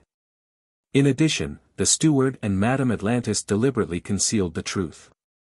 Not many people knew the truth. Many people only thought that those missing people had received some kind of grace from Madame Atlantis and returned to their hometown. A few smart people didn't dare to talk about it even if they found something. The huge difference in status made them not dare to participate in these things. Fenwu walked towards the corpses of the girls. In addition to these girls' corpses, there was only a chair covered with animal skin in the room. Fenwu looked at these dead girls. Around these corpses, several female undead spirits were floating in the stone room with a look of despair. Go quickly, Madame Atlantis is not a good person. She will kill you. Leave here, run away. Leave quickly, leave while you still have time. Fenwu could clearly hear their voices. These dead girls were trying to persuade Fenwu to escape quickly. They also knew that what they were doing was useless. Except for the necromancer, no one could see what a soul looked like. However, they were just small spiritual bodies and had no offensive power. They couldn't reveal Madame Atlantis' true face in front of everyone. Fenwu was about to say something when she heard the sound of the stone door opening. This time, the sound did not come from behind her, but from the front. The stone wall in front of her suddenly split open to reveal a small door. As soon as the door opened, a beautiful woman walked in from behind the door. Behind the woman was a long flight of stairs. It seemed that this staircase would lead directly to the room on the 5th floor. Madame Atlantis. Fenwu recognized her at a glance. She was the Countess Atlantis. Tonight, Madame Atlantis was very different from her usual dignified appearance. She was wearing a red dress, and her snow-white skin looked even whiter. She also had a coquettish makeup on her face. She looked very different from her dignified and beautiful appearance during the day. Atlant walked out of the stone door and slowly sat on the only chair in the stone room. You're so beautiful. Your skin is so good. More importantly, you have a huge amount of life energy. It's really fascinating. Atlantis licked her lips and looked at Fenwu as if she was looking at delicious food. You want to suck my blood? To Atlantis' surprise, Fenwu didn't scream in fear, nor did she beg for mercy. Her reaction made Atlantis realize that something was wrong. Very smart. It seems that you've discovered my intentions. Atlantis giggled. Why do you want to suck their blood? Fenwu could see the thick blood energy on Atlantis' body. Ordinary people couldn't sense such a thick blood energy. Even magicians rarely noticed that something was wrong. If it wasn't for Fenwu's extraordinary eyes, she wouldn't have noticed the problem. Since the first time she met Madame Atlantis, Fenwu had already discovered that Madame Atlantis might not be a human, just as the Countess had said. It was impossible for a human to have such a strong blood energy. Even a person who killed people like Scything Flax wouldn't have such an aura. She didn't know much about spirits. This made Fenwu think of a person or a spirit that understood. Perhaps she should call Liddy over to take a look. Thinking about it, she hadn't seen Liddy for a while. If it wasn't for Madame Atlantis' appearance, Fenwu would have almost forgotten that she had a contract spirit, Liddy. It seems that I accidentally let a little mouse in this time. Was it that damned old hag who let it in to investigate me? That old hag still hasn't given up. I thought that she would give up after investigating me so many times. Unexpectedly, she's getting smarter and smarter. She even knew to find a bait to lure me in. After discovering that there was something wrong with Fenwu, Madame Atlantis could only think of one person who would do such a thing, the Countess. That damned old hag. If it weren't for the fact that she was Nicholas' mother, Madame Atlantis would have killed her long ago. How could she have let that old hag live until now? Madame Atlantis also secretly hated the Countess. Ever since she and Atlantis lived happily together, she discovered that Nicholas' mother disliked her more and more. She even sent someone to investigate her.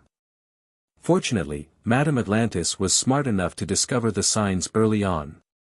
She didn't let the old hag get hold of her weakness. Madame Atlantis didn't give up after testing her so many times and sent someone in again. Since she wanted to send someone in, so be it. She wouldn't let anyone who discovered her secret live. Fenwu had to die. Old hag, so what if she found out? I'm the only person Nicholas loves the most now. Does she think that Nicholas still cares about her, his mother? Atlantis sneered. She didn't care about the Countess at all. Aren't you a human? Fenwu tilted her head. No matter how she thought about it, she couldn't figure out what Atlantis was. She wasn't interested in the grudge between her and the Countess. Of course I'm a human, Atlantis snapped back to reality from cursing the Countess. She snorted coldly and said indifferently. Yes, she was a human, but also not a human. In order to obtain beauty and power, she wouldn't hesitate to become a demon. Alright, let's not talk nonsense. Little girl, since you discovered something you shouldn't know, I can't let you live. Ha! Along with a loud shout, sharp black fingernails appeared on Atlantis' 10 fingers. These fingernails carried an eerie coldness and seemed to be filled with murderous intent. Go to hell. Atlantis waved her hands. Her 10 fingers became her strongest weapon. Her movements were extraordinarily fast. Fenwu swung her sword to block, but Atlantis' nails left a shallow dent on her sword.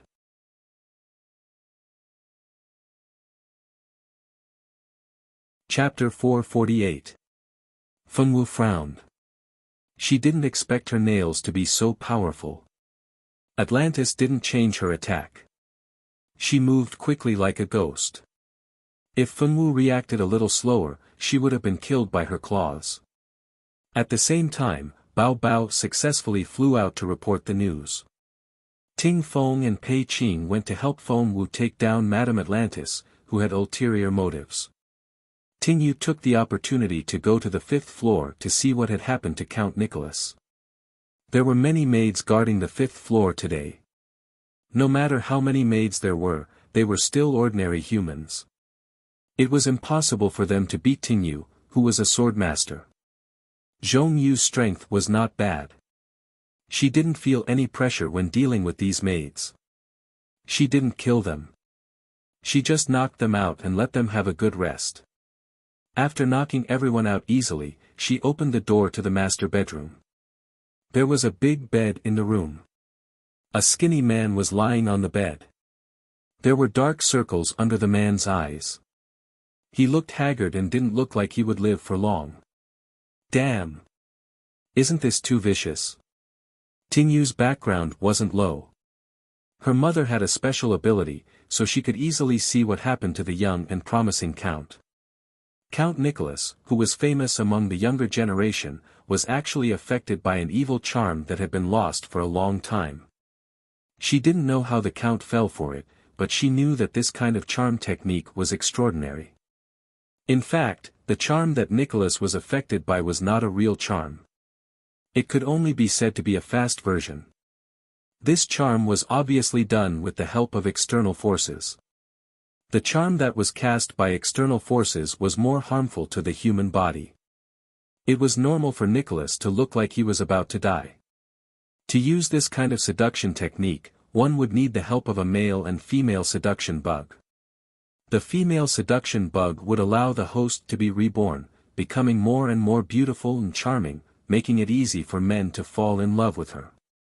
On the other hand, the male seduction bug's host would wholeheartedly love the female seduction bug's host. A person who had been hit by a male charm bug would not be able to say no to the owner of a female charm bug. He would only love that person until he lost his mind. In short, he would become an idiot who was born for love. Although the charm insect could help a woman get the man she wanted, it wasn't the right way to steal love. When the two charm insects fulfilled the man and woman's love, the male charm insect's host's life force would be continuously absorbed by the charm insect. When the host died, the charm insect would break out of the body and look for the next man to be its host. This charm insect was very rare. A long time ago, there was a woman who wanted to get a man's heart but couldn't. So she turned to learning charm and tried to use it to hook the man's heart. Who knew that the woman's talent in charm wasn't good? And she didn't have any high-level charm. So, she had no choice but to use some unknown method to give birth to two charm insects. She found an opportunity to put the male charm insect in the man's food. Then, she ate the male charm insect herself. In the end, just as the woman thought, the two of them fell madly in love. The man was willing to do anything for her. However, the woman's body began to feel uncomfortable.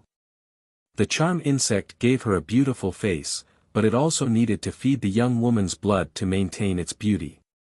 In order to keep her face beautiful forever, the woman began to kill young women to feed the charm insect in her body. Just when the woman thought that the two of them could be happy for the rest of their lives, she suddenly realized that the man's body was getting worse and worse. The life force in his body was decreasing. She tried everything but couldn't stop the man from leaving. In the end, the woman died for love. The story between the two of them made people sigh. The method to refine charm insects was passed down from that time. However, charm insects had been extinct for thousands of years. She didn't expect that there would be someone in this world who knew how to refine them. Using a charm insect to get a man's heart was a sorcery. Those who really knew how to use a charm insect wouldn't bother to use it because it had a lot of side effects. For example, the saintess of Qianya Kingdom, Shumi, was a famous expert who practiced eyebrow techniques. She was known as the most beautiful woman in the world. It was said that as long as a man saw her, he would fall in love with her involuntarily. Even if a woman didn't fall in love with her, she wouldn't hate her or be jealous of her. In short, as long as they saw her face, they would lose control of their hearts and become her captive. She was a real master of charm. She didn't use a charm insect to make people fall in love with her. Moreover, there were such strong side effects. In the future, she could only keep killing people to provide the charm insect with the blood of young women. If she didn't kill people to suck their blood, she would immediately be eaten by the charm insect. Then, not only would she die, but she would also die miserably. Because this charm worm was too harmful to both men and women, apart from those who were truly at their wits' end, no one would be so stupid as to practice this evil charm technique. After sighing at Atlantis' madness, Tinyu began to think about how to save this unlucky Count Nicholas. In fact, Tinyu had completely misunderstood. At first, Atlantis didn't know that her change was related to the charm insect. Later, when she found out, she couldn't stop halfway. Moreover, if she could get the love of her sweetheart, she would rather die. As long as Nicholas could belong to her forever, she could give up anything. So what if they died together? As long as she didn't have to be separated from her sweetheart, she didn't care about anything. However, Atlantis had never thought about whether Nicholas, who was controlled by the charm insect, would be willing to die with her. Should she save him? Tinyu couldn't make up her mind. However, she didn't know how to save him at all. Tinyu was a little anxious. She made up her mind to find the old madam first. Then, she would think of a way to save him. Just as she was about to get up, a breeze blew from the balcony. Tinyu raised her sword and turned around. She shouted, "Who's there?" She saw a pink-haired girl standing on the balcony. The girl's hair was a rare shade of pink. There was a small beautiful peach blossom pattern between the girl's eyebrows. The peach blossom seemed to light up her entire face, making people feel infinite vitality in vitality. "You go down first. I'll save him." The girl smiled. Her smile was like a playful spring breeze. "You haven't told me who you are. How do I know if you're sent by that bad woman Atlantis?" Tinyu didn't budge. She had already unsheathed her sword. "There's no time to explain. This person is really hopeless. I'm Fengwu's friend. I'm not a bad person. You just have to trust me. Now, please leave. I have to save him quickly." The person who came was none other than Phaser, the saint of spring of the 4 saints of the Star Temple.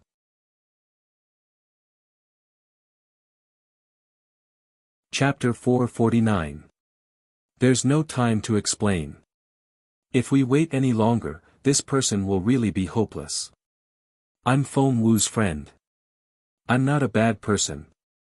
You just have to believe me. Now, please leave first. Phaser frowned slightly as she looked at Count Nicholas, who was obviously gasping for air. This count was considered one of the best of the younger generation. It would be a pity if he died just like that. Tinyu was in a dilemma. Should I trust her? She couldn't be sure if the girl in front of her was a friend or foe. If she was a foe, then handing Count Nicholas over to her would be like sending a lamb to a tiger's den.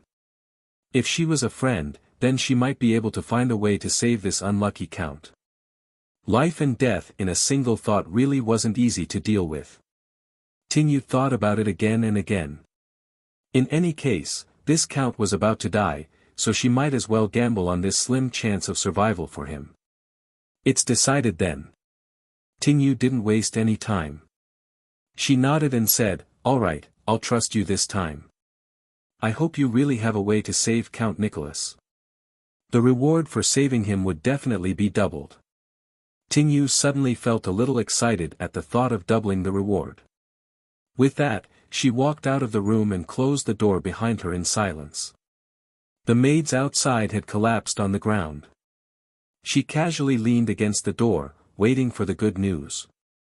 "God bless me, I hope I didn't make the wrong decision." Meanwhile, the battle between Atlantis and Fengwu was coming to an end. Atlantis was as fast as lightning, even faster than Fengwu. Although she was faster, her attack power was far inferior to Fengwu's. Fengwu fought with her for a few rounds, and Atlantis began to show signs of defeat. At this time, Tingfu and Pei Qing arrived. They easily subdued Lamia outside the door and joined Fengwu to deal with Atlantis. With a loud bang, Atlantis was hit by Pei Qing's spatial magic. No matter how fast she was, she couldn't be faster than Pei Qing, who had absolute talent in spatial magic. As long as Pei Qing used his spatial seal, she would not be able to use her speed to dodge the attacks of the three people. Originally, Fengwu was alone, but Atlantis was already on the verge of collapsing.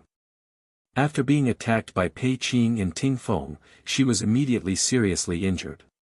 Just as the three of them were about to continue to subdue her and hand her over to the old madam, Atlantis suddenly let out a shriek that sounded like she was in extreme pain. The three of them looked at each other and couldn't figure out what was wrong with her.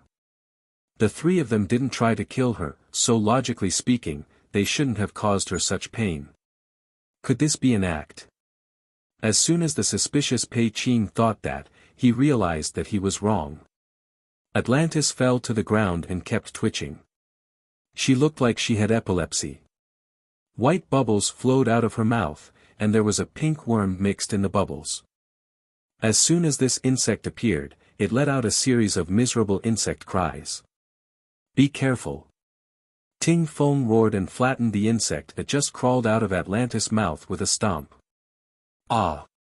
As soon as the insect died, Atlantis screamed even more miserably. Her facial features began to change rapidly. In less than a minute, she changed from a peerlessly beautiful woman to an ordinary woman with an ordinary appearance. This kind of appearance was not considered beautiful in the heavenly wind continent. Not only was she not beautiful, but she couldn't even be considered delicate. It was no wonder that she was so obsessed with beauty. The change in her appearance was just the beginning. Atlantis' hair began to turn white, and it was getting whiter. Not only that, but wrinkles also grew on her face. She looked as if she had aged 50 years in an instant. Fengwu felt that her aura had become much weaker and was no longer as strong as before. What happened? Pei Qing was puzzled. How could a person suddenly become so old? She must have been eaten by the charm worm. Ting Feng looked at the insect that he had stomped to death with disgust. He really wanted to change into a new pair of shoes immediately. The charm worm's backlash? No way. There's actually someone in this world who knows how to refine an evil creature like the charm worm. Pei Qing was a little surprised. Because the charm worm was too vicious, it had long been listed as an evil technique by Heavenly Wind, and the method to refine the charm worm had long been lost. He had never thought that he would actually be able to see the charm worm in Rain City. Looking at the disgusting corpse of the charm worm, he simply could not imagine how Atlantis had made such a choice. Not only did the charm worm harm others, but it also harmed herself. What kind of deep hatred did this woman have with Count Nicholas that she would do such a thing to kill him? Moreover, after the charm worm was implanted into a man's body, if it was killed before it could absorb all of the host's life force, then the female charm worm would immediately be eaten by the charm worm. Of course, the host of the female charm worm would also suffer. In this situation, it was obvious that she had been eaten by the charm worm. Now that she had lost all of her life force, she did not have much longer to live. What kind of grudge do you have with Count Nicholas? You're willing to sacrifice yourself just to kill him. Is it worth it? Ting Feng couldn't understand how deep the grudge had to be to make such a decision. Upon hearing this, Atlantis looked at Ting Feng emotionally and shouted, "What nonsense are you talking about? Why would I want to kill Nicholas? I love him so much that I'm willing to die with him. Why would I harm him?" Her voice was no longer as charming as before. Instead, it had become as hoarse as an old lady's. "You love Nicholas. We really couldn't tell." Atlantis had to be joking to use such a cruel method to truly love someone. Fengwu did not know what love was. Ming Shi once said that if you loved someone, you would want that person to be happy. You would always think of that person and want to be with that person. Although she did not quite understand it, she knew that love was not harm. If you truly loved someone, you would never harm them. If this is your love for Nicholas, I can only say that this kind of love is really scary. Fortunately, I was lucky enough to not meet a lunatic like you. Pei Qing felt goosebumps all over his body whenever he thought of someone like her who had used the charm worm to obtain his love. The more he thought about it, the scarier it was. I think so too, Ting Feng nodded in agreement. Fengwu nodded. This kind of love was really scary. She had to go back and tell Mingxi about it. She nodded and thought seriously. What do we know? The Count and I are truly in love. The love between us is not something that people like you can understand. Atlantis suddenly roared. She could endure being defeated, and the pain of the charm worm's backlash, but she could not stand anyone questioning her love for Nicholas.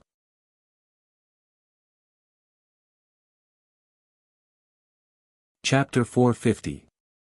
She could endure being defeated, and she could also endure the pain caused by the seductive worm's backlash. However, she could not tolerate anyone questioning her love for Nicholas. Are you sure your Count loves you out of his own will? Is he not forced to love you because of the seductive worm? Since Atlantis was destined to die, they were not in a hurry to end her life.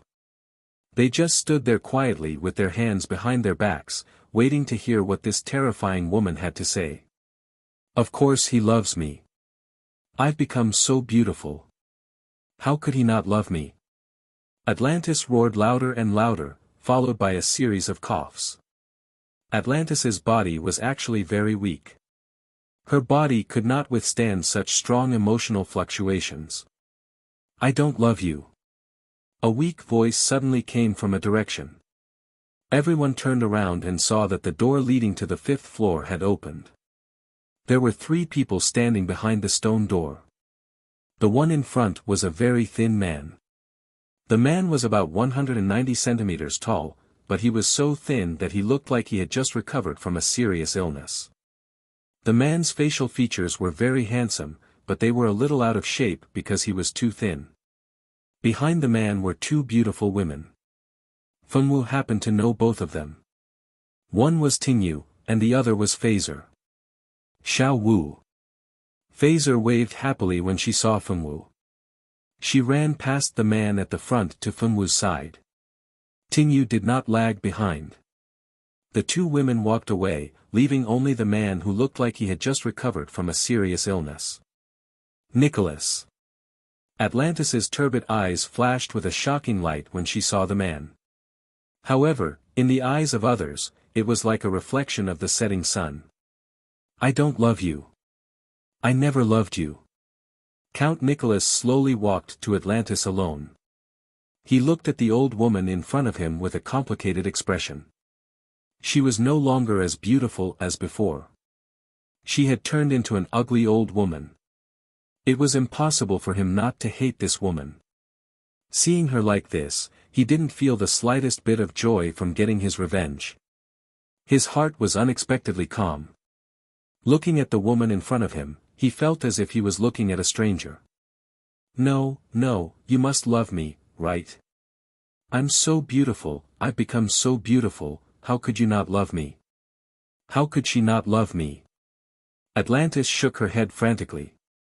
She could not believe that her husband, who had always been in love with her, would say such heartless words. Loving someone is not about their looks. Although appearance is important, it is not the most important thing. Don't you understand that? Tingyu looked at the crazy Atlantis with disdain. There must be something wrong with this woman's IQ. You are the one who doesn't understand. Only with a beautiful face can one have beautiful love. Didn't Nicholas fall in love with me because of my beauty? She had always believed that Nicholas must love her, I'm speechless with your views. I really don't understand who gave you this idea. Ting Feng was speechless. Nicholas, you love me, don't you? You must love me. Did these 2 bitches say something to you? They are trying to sow discord between us. Don't believe them, okay? Like a drowning person, Atlantis clutched Nicholas' trousers tightly. She clutched it so tightly that she did not want to let it go no matter what. Nicholas looked at the crazy Atlantis and sighed. His eyes were cold and emotionless. I have nothing to say to you. The fact that he didn't kill her with his own hands was already a sign of his self-restraint. He really didn't want to waste his breath on this woman. Phaser and Tinyu rolled their eyes at the same time. What did they say? What did they say? Let's not talk about this first. Let me ask you, where did you get the seductive bug? I've investigated you. You were just an ordinary girl in the past. Your family is also very well connected. It's impossible for them to have the method to refine the seductive bug. Who gave you the bug? Where is that person? Phaser's main purpose here was to figure this out. As one of the 4 holy emissaries of the Star Temple, Phaser was here on a mission.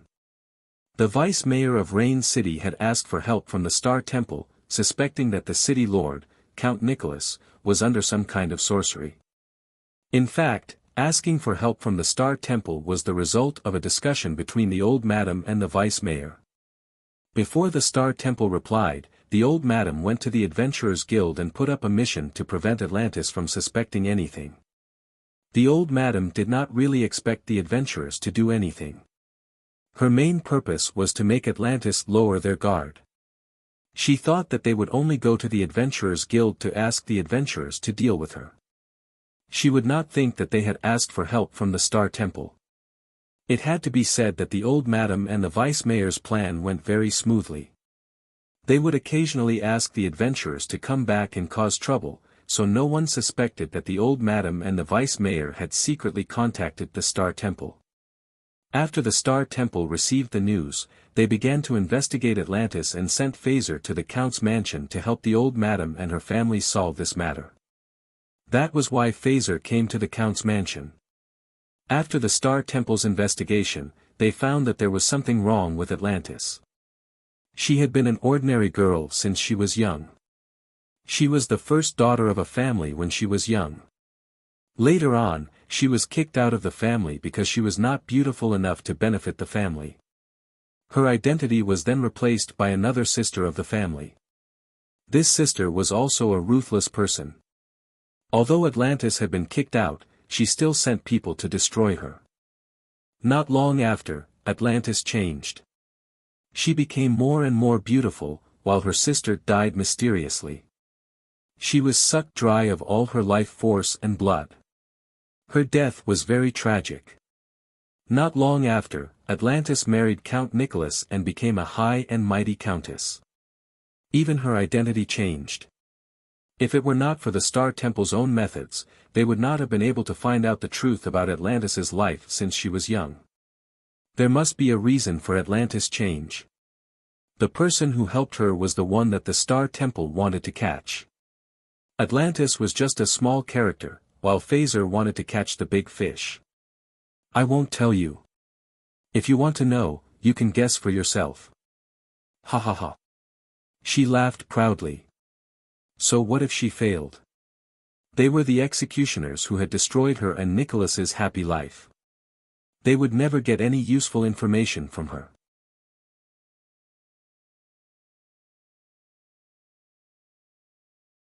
Chapter 451. Atlantis laughed maniacally, his old face and hoarse voice sending chills down one's spine. Atlantis closed his eyes forever amidst his maniacal laughter. Before she closed her eyes, she took one last look at her beloved Nicholas, the only man she had ever loved in her life. In Nicholas's eyes, she didn't see anything she wanted to see. There was only coldness and indifference. When she closed her eyes for the last time, she must have been unwilling. Her love had left her in the end. She did not know if she regretted using such a method to obtain love. But regardless of whether she regretted it or not, there was nothing she could say. In the distance, a woman in a gorgeous blue dress smashed the crystal ball in her hand angrily. The image in the crystal ball disappeared without a trace. Damn it! Useless thing, she can't even do a small thing well. The beautiful woman growled through gritted teeth. Who told you to choose such a woman?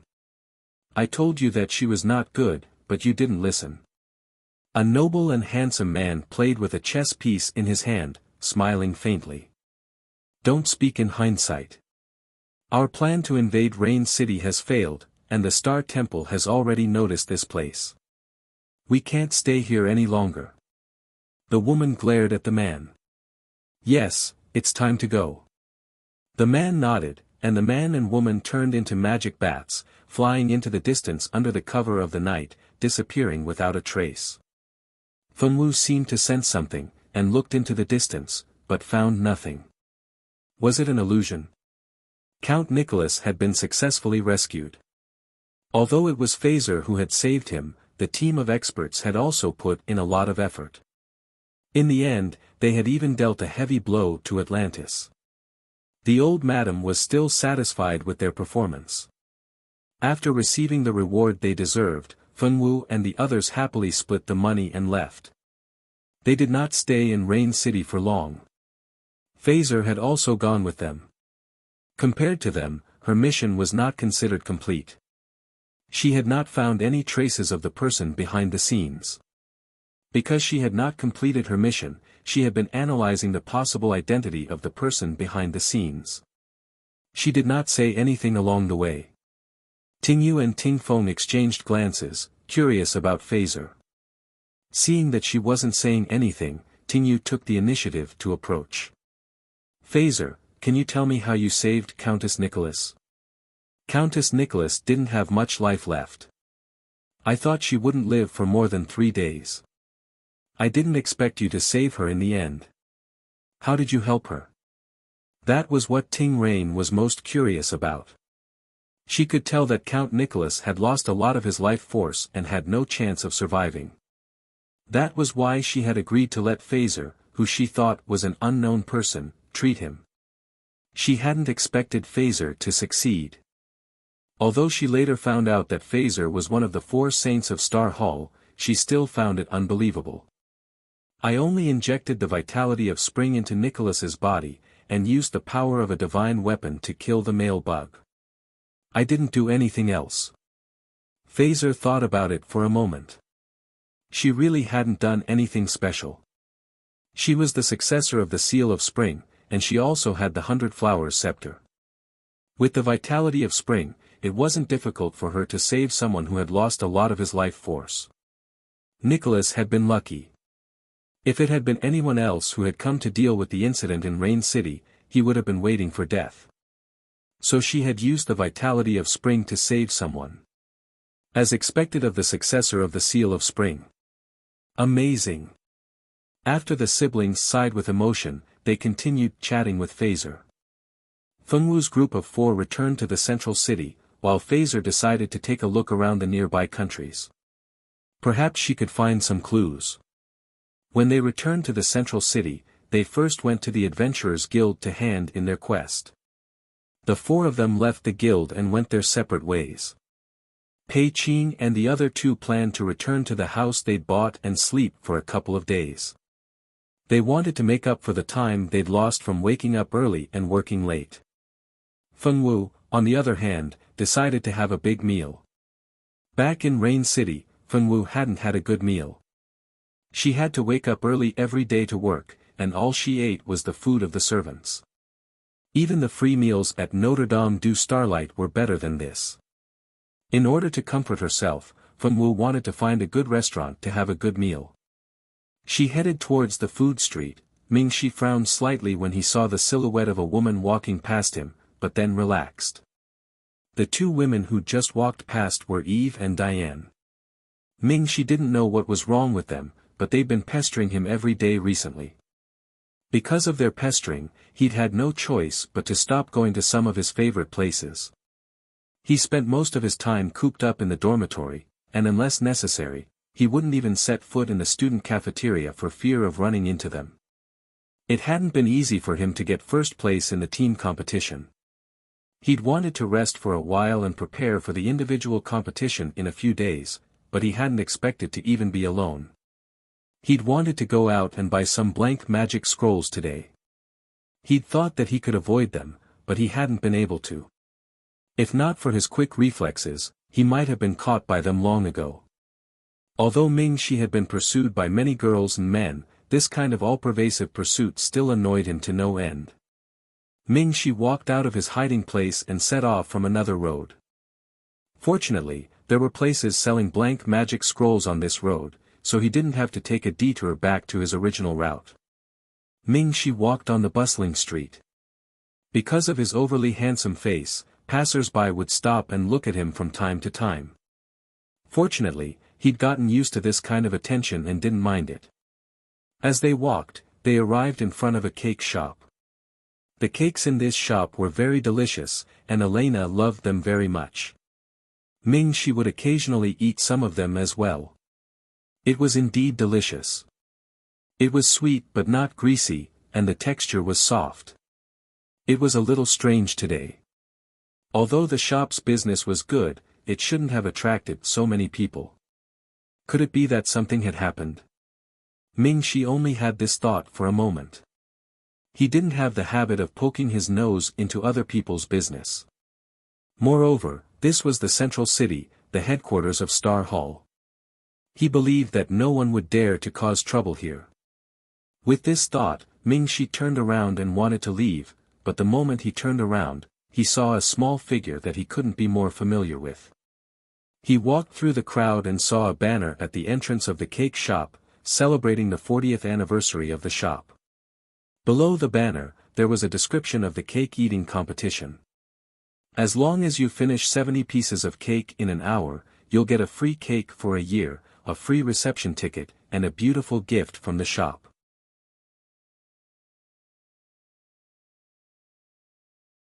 Chapter 452. It was also written that if everyone else gave up, then the last person would be considered the winner as long as he ate one more cake than the person in second place. After silently reading the competition description, Ming-Shi felt that he already understood why he would see Fenwu here. That's right, Ming-Shi just saw the Fenwu girl in the crowd. Fenwu was sitting at the long table in front of the cake shop, competing with another contestant to eat cake. Come on. Come on XX, you can't lose to a woman. Brother, you have to win face for us men. The hopes of us men are all pinned on you. Don't lose. If you lose, I will beat you to death. Little girl, come on. We have high hopes for you. Little girl, eat all those stinky men. The man sitting next to Fenwu groaned inwardly. He was the only one who could save his dignity and dignity. They even said that he couldn't lose. Damn it. If you have the ability, come and compete yourselves. It's easy for you to say that. XX rubbed his stomach. His stomach was already so big that it looked like he was 4 months pregnant, but the little girl beside him didn't have any reaction at all. Her stomach was still flat. He really suspected that this girl's stomach was connected to another dimension. The man was sweating profusely and his face was pale. He couldn't take it anymore and wanted to vomit. Looking at Fenwu beside him, she was eating calmly. Not only was there not a drop of sweat on her face, but her skin was also white and rosy. Her complexion was good. Wah! The man beside him couldn't take it anymore and ran to the side to vomit. All right. The winner of this cake-eating competition has been decided. She is this cute little girl. The boss excitedly pointed at Fenwu and announced loudly.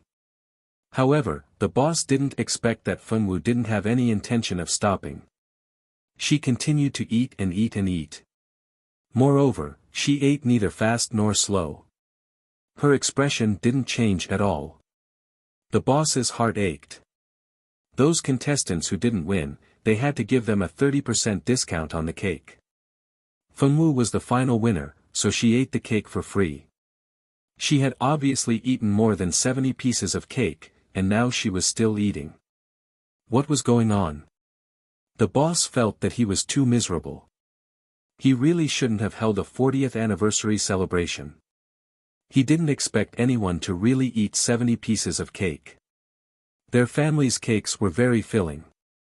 Even if a swordsman would get hungry easily after using up a lot of energy, they would be full after eating 50 pieces. They said 70 pieces, but actually, they didn't expect anyone to eat that much. As long as they ate more than the others, they would win. He didn't expect that Fenwu, this little monster, would come to his restaurant. Not only did she win, but she also made him eat 70 yuan. It's over, it's over. This girl can eat too much. If she comes to eat 70 cakes every day, won't their store go bankrupt? Xiao Wu. Ming Shi couldn't stand it anymore. This girl ate like this. Would her stomach really be okay? Feng Wu raised her head and saw Ming Shi. Her eyes immediately lit up. The boss's eyes were even brighter than Feng Wu's eyes. Young man, you know this girl? The boss asked excitedly. Yes. The corner of Ming Shi's mouth twitched slightly. That's great. Come and take it. Your girlfriend won the cake eating competition. She can eat it for free for the next year. This is a free ticket and a small gift. Come and help your girlfriend take it. The boss couldn't wait to give these things to Ming Shi. Then he immediately pulled Feng Wu's hand, which had just finished eating a piece of cake. Everyone, let's applaud and encourage this little girl. Thunderous applause sounded. Feng Wu was pulled up from her seat by the boss and pushed into Ming Shi's arms. They're really a match. This girl is so cute and the boy is so handsome. They're simply a match made in heaven. But I think the boy is better looking. He's so handsome that it's ridiculous. I think so too. I've never seen such a good-looking young man in my life. That girl is so lucky to have such a beautiful boyfriend. Even if she can eat a lot, he won't dislike her. She's so happy. What are you talking about? Can't she eat well? What's there to dislike? In the gossip of the onlookers, Ming Shi pulled Feng Wu through the crowd and left. After walking for a while, Ming Shi found that Feng Wu had been frowning. What's wrong? Did you walk too fast and your stomach feels uncomfortable? Ming Shi was a little annoyed. He forgot that she couldn't do strenuous exercise after eating. No, my stomach is a little full. Feng Wu said with some grievance. You obviously can't eat anymore. Why did you eat just now? Ming Shi touched her little head and said helplessly. Can I not eat? I thought I had to eat all the cakes on the plate. Feng Wu was a little confused. She really thought so. In order to get that free ticket, even if she couldn't eat anymore, she still tried her best to eat. Fool, didn't you hear the boss announce that you won? You didn't look at the rules carefully. He gently knocked on Feng Wu's head. Feng Wu blinked cutely. I didn't see. She just heard that she could eat free cake there and that if she won, she could eat it for free for a year. Let's go. I'll take you around to digest. Ming Shi pulled Feng Wu's little hand and continued to walk forward. But this time, the speed was much slower. After walking around with Feng Wu for half an hour, Ming Shi had already bought what he wanted to buy. Feng Wu felt that her stomach wasn't bloated anymore. She pulled Ming Shi's hand and walked to a small ice cream shop to buy ice cream to eat. This ice cream was made by Zicheng first. Later, some people mastered the method of making ice cream one after another. But those people's ice cream wasn't as delicious as Zicheng's. The owner of this ice cream shop was a smart person who figured out the method of making ice cream by himself. I want the same as them. Feng Wu pointed at a young couple walking in front of them. Okay, 1 taro ice cream. The owner took the money and gave Feng Wu a big taro ice cream. The ice cream was purple, and there was a soft taro at the top. Feng Wu ate the ice cream in small bites. Ming Shi held her little hand and the two of them walked behind the young couple. The young couple was also holding hands and looked very intimate. Feng Wu looked at the man and woman in front of her eating ice cream. Was it better to eat it like this? Feng Wu girl looked suspiciously at the ice cream in the hands of the young couple in front of her and then looked at the ice cream in her hand. You eat too. She suddenly turned her head and handed the ice cream to Ming Shi.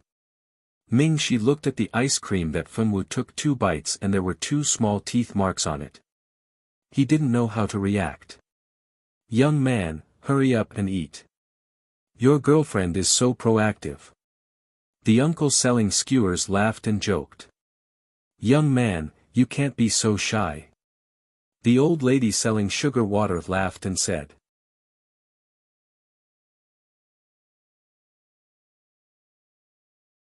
Chapter 453. The passers-by who overheard Fenwu's words all turned their heads to look at Ming Shi and Fenwu ambiguously. Fenwu was fine. She wasn't a person who cared about other people's gazes. Ming Shi, on the other hand, was in a bad mood. He was so embarrassed that he was about to die. He didn't mind being stared at. He was used to being the center of attention since he was young. However, it was his first time being teased by so many people at the same time and being forced to show off their love. He felt a little strange and at a loss. "Eat." Fenwu looked at Ming Shi seriously and said. The surrounding onlookers all looked at the two of them with gossipy faces. Although they had seen many young couples, it was rare to see such good-looking ones, especially this boy. He was really good-looking. They had lived for so many years, but they had never seen anyone more beautiful than this boy. Ming Shi could only lower his head awkwardly and casually take a bite of the ice cream from Fenwu's little hand. A thick milky fragrance and sweetness spread in his mouth. He didn't even have time to taste the ice cream carefully before he hurriedly swallowed it. Fenwu retracted her little hand and took a big bite of the ice cream where Ming Shi had bitten. Then, her delicate eyebrows slightly wrinkled. It didn't become better. The taste didn't change at all. Why did the two of them eat so happily just now? Fenwu thought in confusion. Ming Shi held Fenwu's little hand and quickly left the street. He felt that he probably wouldn't come back to this street for some time. After walking out of the street, Ming Shi had just breathed a sigh of relief. He didn't expect to meet two people he wanted to avoid. Senior Ming Shi. Eve and Diane looked at Ming Shi in surprise. Ming Shi sighed in his heart. How unlucky. Eve glared hatefully at Diane. This despicable woman had been following her like a ghost. What was she trying to do? Diane blinked her eyes, feeling wronged. She was usually muddle-headed, but she was not oblivious to the malice in other people's eyes. She also knew that Eve did not like her following her, but she did not change. She had a poor sense of direction since she was young. If she did not follow Eve, she was afraid that she would get lost. Senior Ming Shi, where have you been? I've been looking for you for a long time. Diana's eyes were red as she sniffled and tried to rush into Ming Shi's arms. Diane had always been the little princess of the family. When had she ever been treated with disdain by others? Along the way, she had been treated with disdain by Eve. If it weren't for the fact that she wanted to find Ming Shi, she would have cried and gone back to her sister. Despicable little bitch. Eve did not want Diane to be the center of attention. She did not want to be left behind and rushed forward. Ming Shi's mouth twitched. Diane was the daughter of a noble in the Silvermoon Ancient Kingdom. The two sisters had grown up together with Ming Shi. It was not that he did not understand Diane's feelings for him, but he had always treated her as his sister. He did not have the slightest bit of romantic feelings for her. Eve was just a junior that he had trained with before. He did not even have a good impression of Eve. It was just that he was used to maintaining etiquette. Therefore, he did not reject Eve's pestering. Instead, he gave her many hints. Unfortunately, this junior named Eve did not seem to understand his various hints. It was as if she did not understand them at all. The next day, she still came to pester him. It was simply annoying. It was Ming Shi's first time meeting such a thick-skinned girl. Looking at the two girls rushing over, Ming Shi wondered if he should pull Fenwu and run away together. Before Ming Shi could come up with a plan, he saw two figures, one red and one white, fly out. Following the figures were two shrill screams. Ming Shi, Fenwu retracted the slender leg that she had just kicked out. Senior Ming Shi, mine. She pointed at Ming Shi and patted her underdeveloped chest. Her meaning was simply too obvious. The surrounding onlookers were stunned when they saw the two girls suddenly fly out. This was too fucking excessive. These handsome young men did not even have a passable woman by their side. This guy who was even better looking than a woman could actually make three great beauties fight over him. How were they going to live if they were single? Ming-Shi silently closed his slightly opened mouth and wiped off his non-existent cold sweat. Very good, he believed that before tomorrow, the whole school would know about this four-sided love. Don't think that he did not see that the two most gossipy seniors in the school were hiding in the crowd just now. Their excited expressions made him feel a sense of helplessness in his balls. He believed that if the two of them were not afraid of being discovered by him, they would have already screamed at the top of their lungs. Ah! Ah! Following two screams and two bangs, the two beautiful girls finally fell to the ground after flying 5 meters away. Just hearing the bangs was enough to make one feel pain. What two pitiful little beauties. Little beauties, why don't you two stop fighting? That man looks like a sissy. Why don't you choose me? I guarantee that I will be wholeheartedly devoted to you and will never be provoked by a love rival. A few burly men at the side bit their handkerchiefs and thought in their hearts. Fengwu. You dare to fight against us? After Eve got up from the ground, she immediately roared at Fengwu angrily. Diane stood up with an aggrieved expression. She looked at Ming-Shi with an aggrieved expression and was about to cry. Ming-Shi calmly looked into the distance. I didn't see anything. Big brother Ming-Shi. Diane was so aggrieved that she even forgot to call him senior. Ever since she was young, she had always called Ming-Shi big brother. Later, when she came to Notre Dame du Starlight, according to the school's rules, she had to call him senior Ming-Shi. At first, Diane was not used to it and practiced for a long time before she could not make a mistake. But now, she was too aggrieved. Once she felt aggrieved, she could not care less. I didn't move my hands. I moved my feet. Eve was so stupid that she couldn't even tell the difference between her hands and feet. Eve did not know that Fengwu had already regarded her as an idiot. If she knew, she would definitely fight with Fengwu. Eve almost choked to death when she heard this. This woman must be doing this on purpose. Why did you kick us? Eve wisely chose to change the topic. You are Fengwu. Diane, who was slow to react, finally realized that this girl seemed to be her rival in love as well. Moreover, she was the kind of rival who was extremely dangerous. Her sister had said that big brother Ming-Shi treated Fengwu a little differently.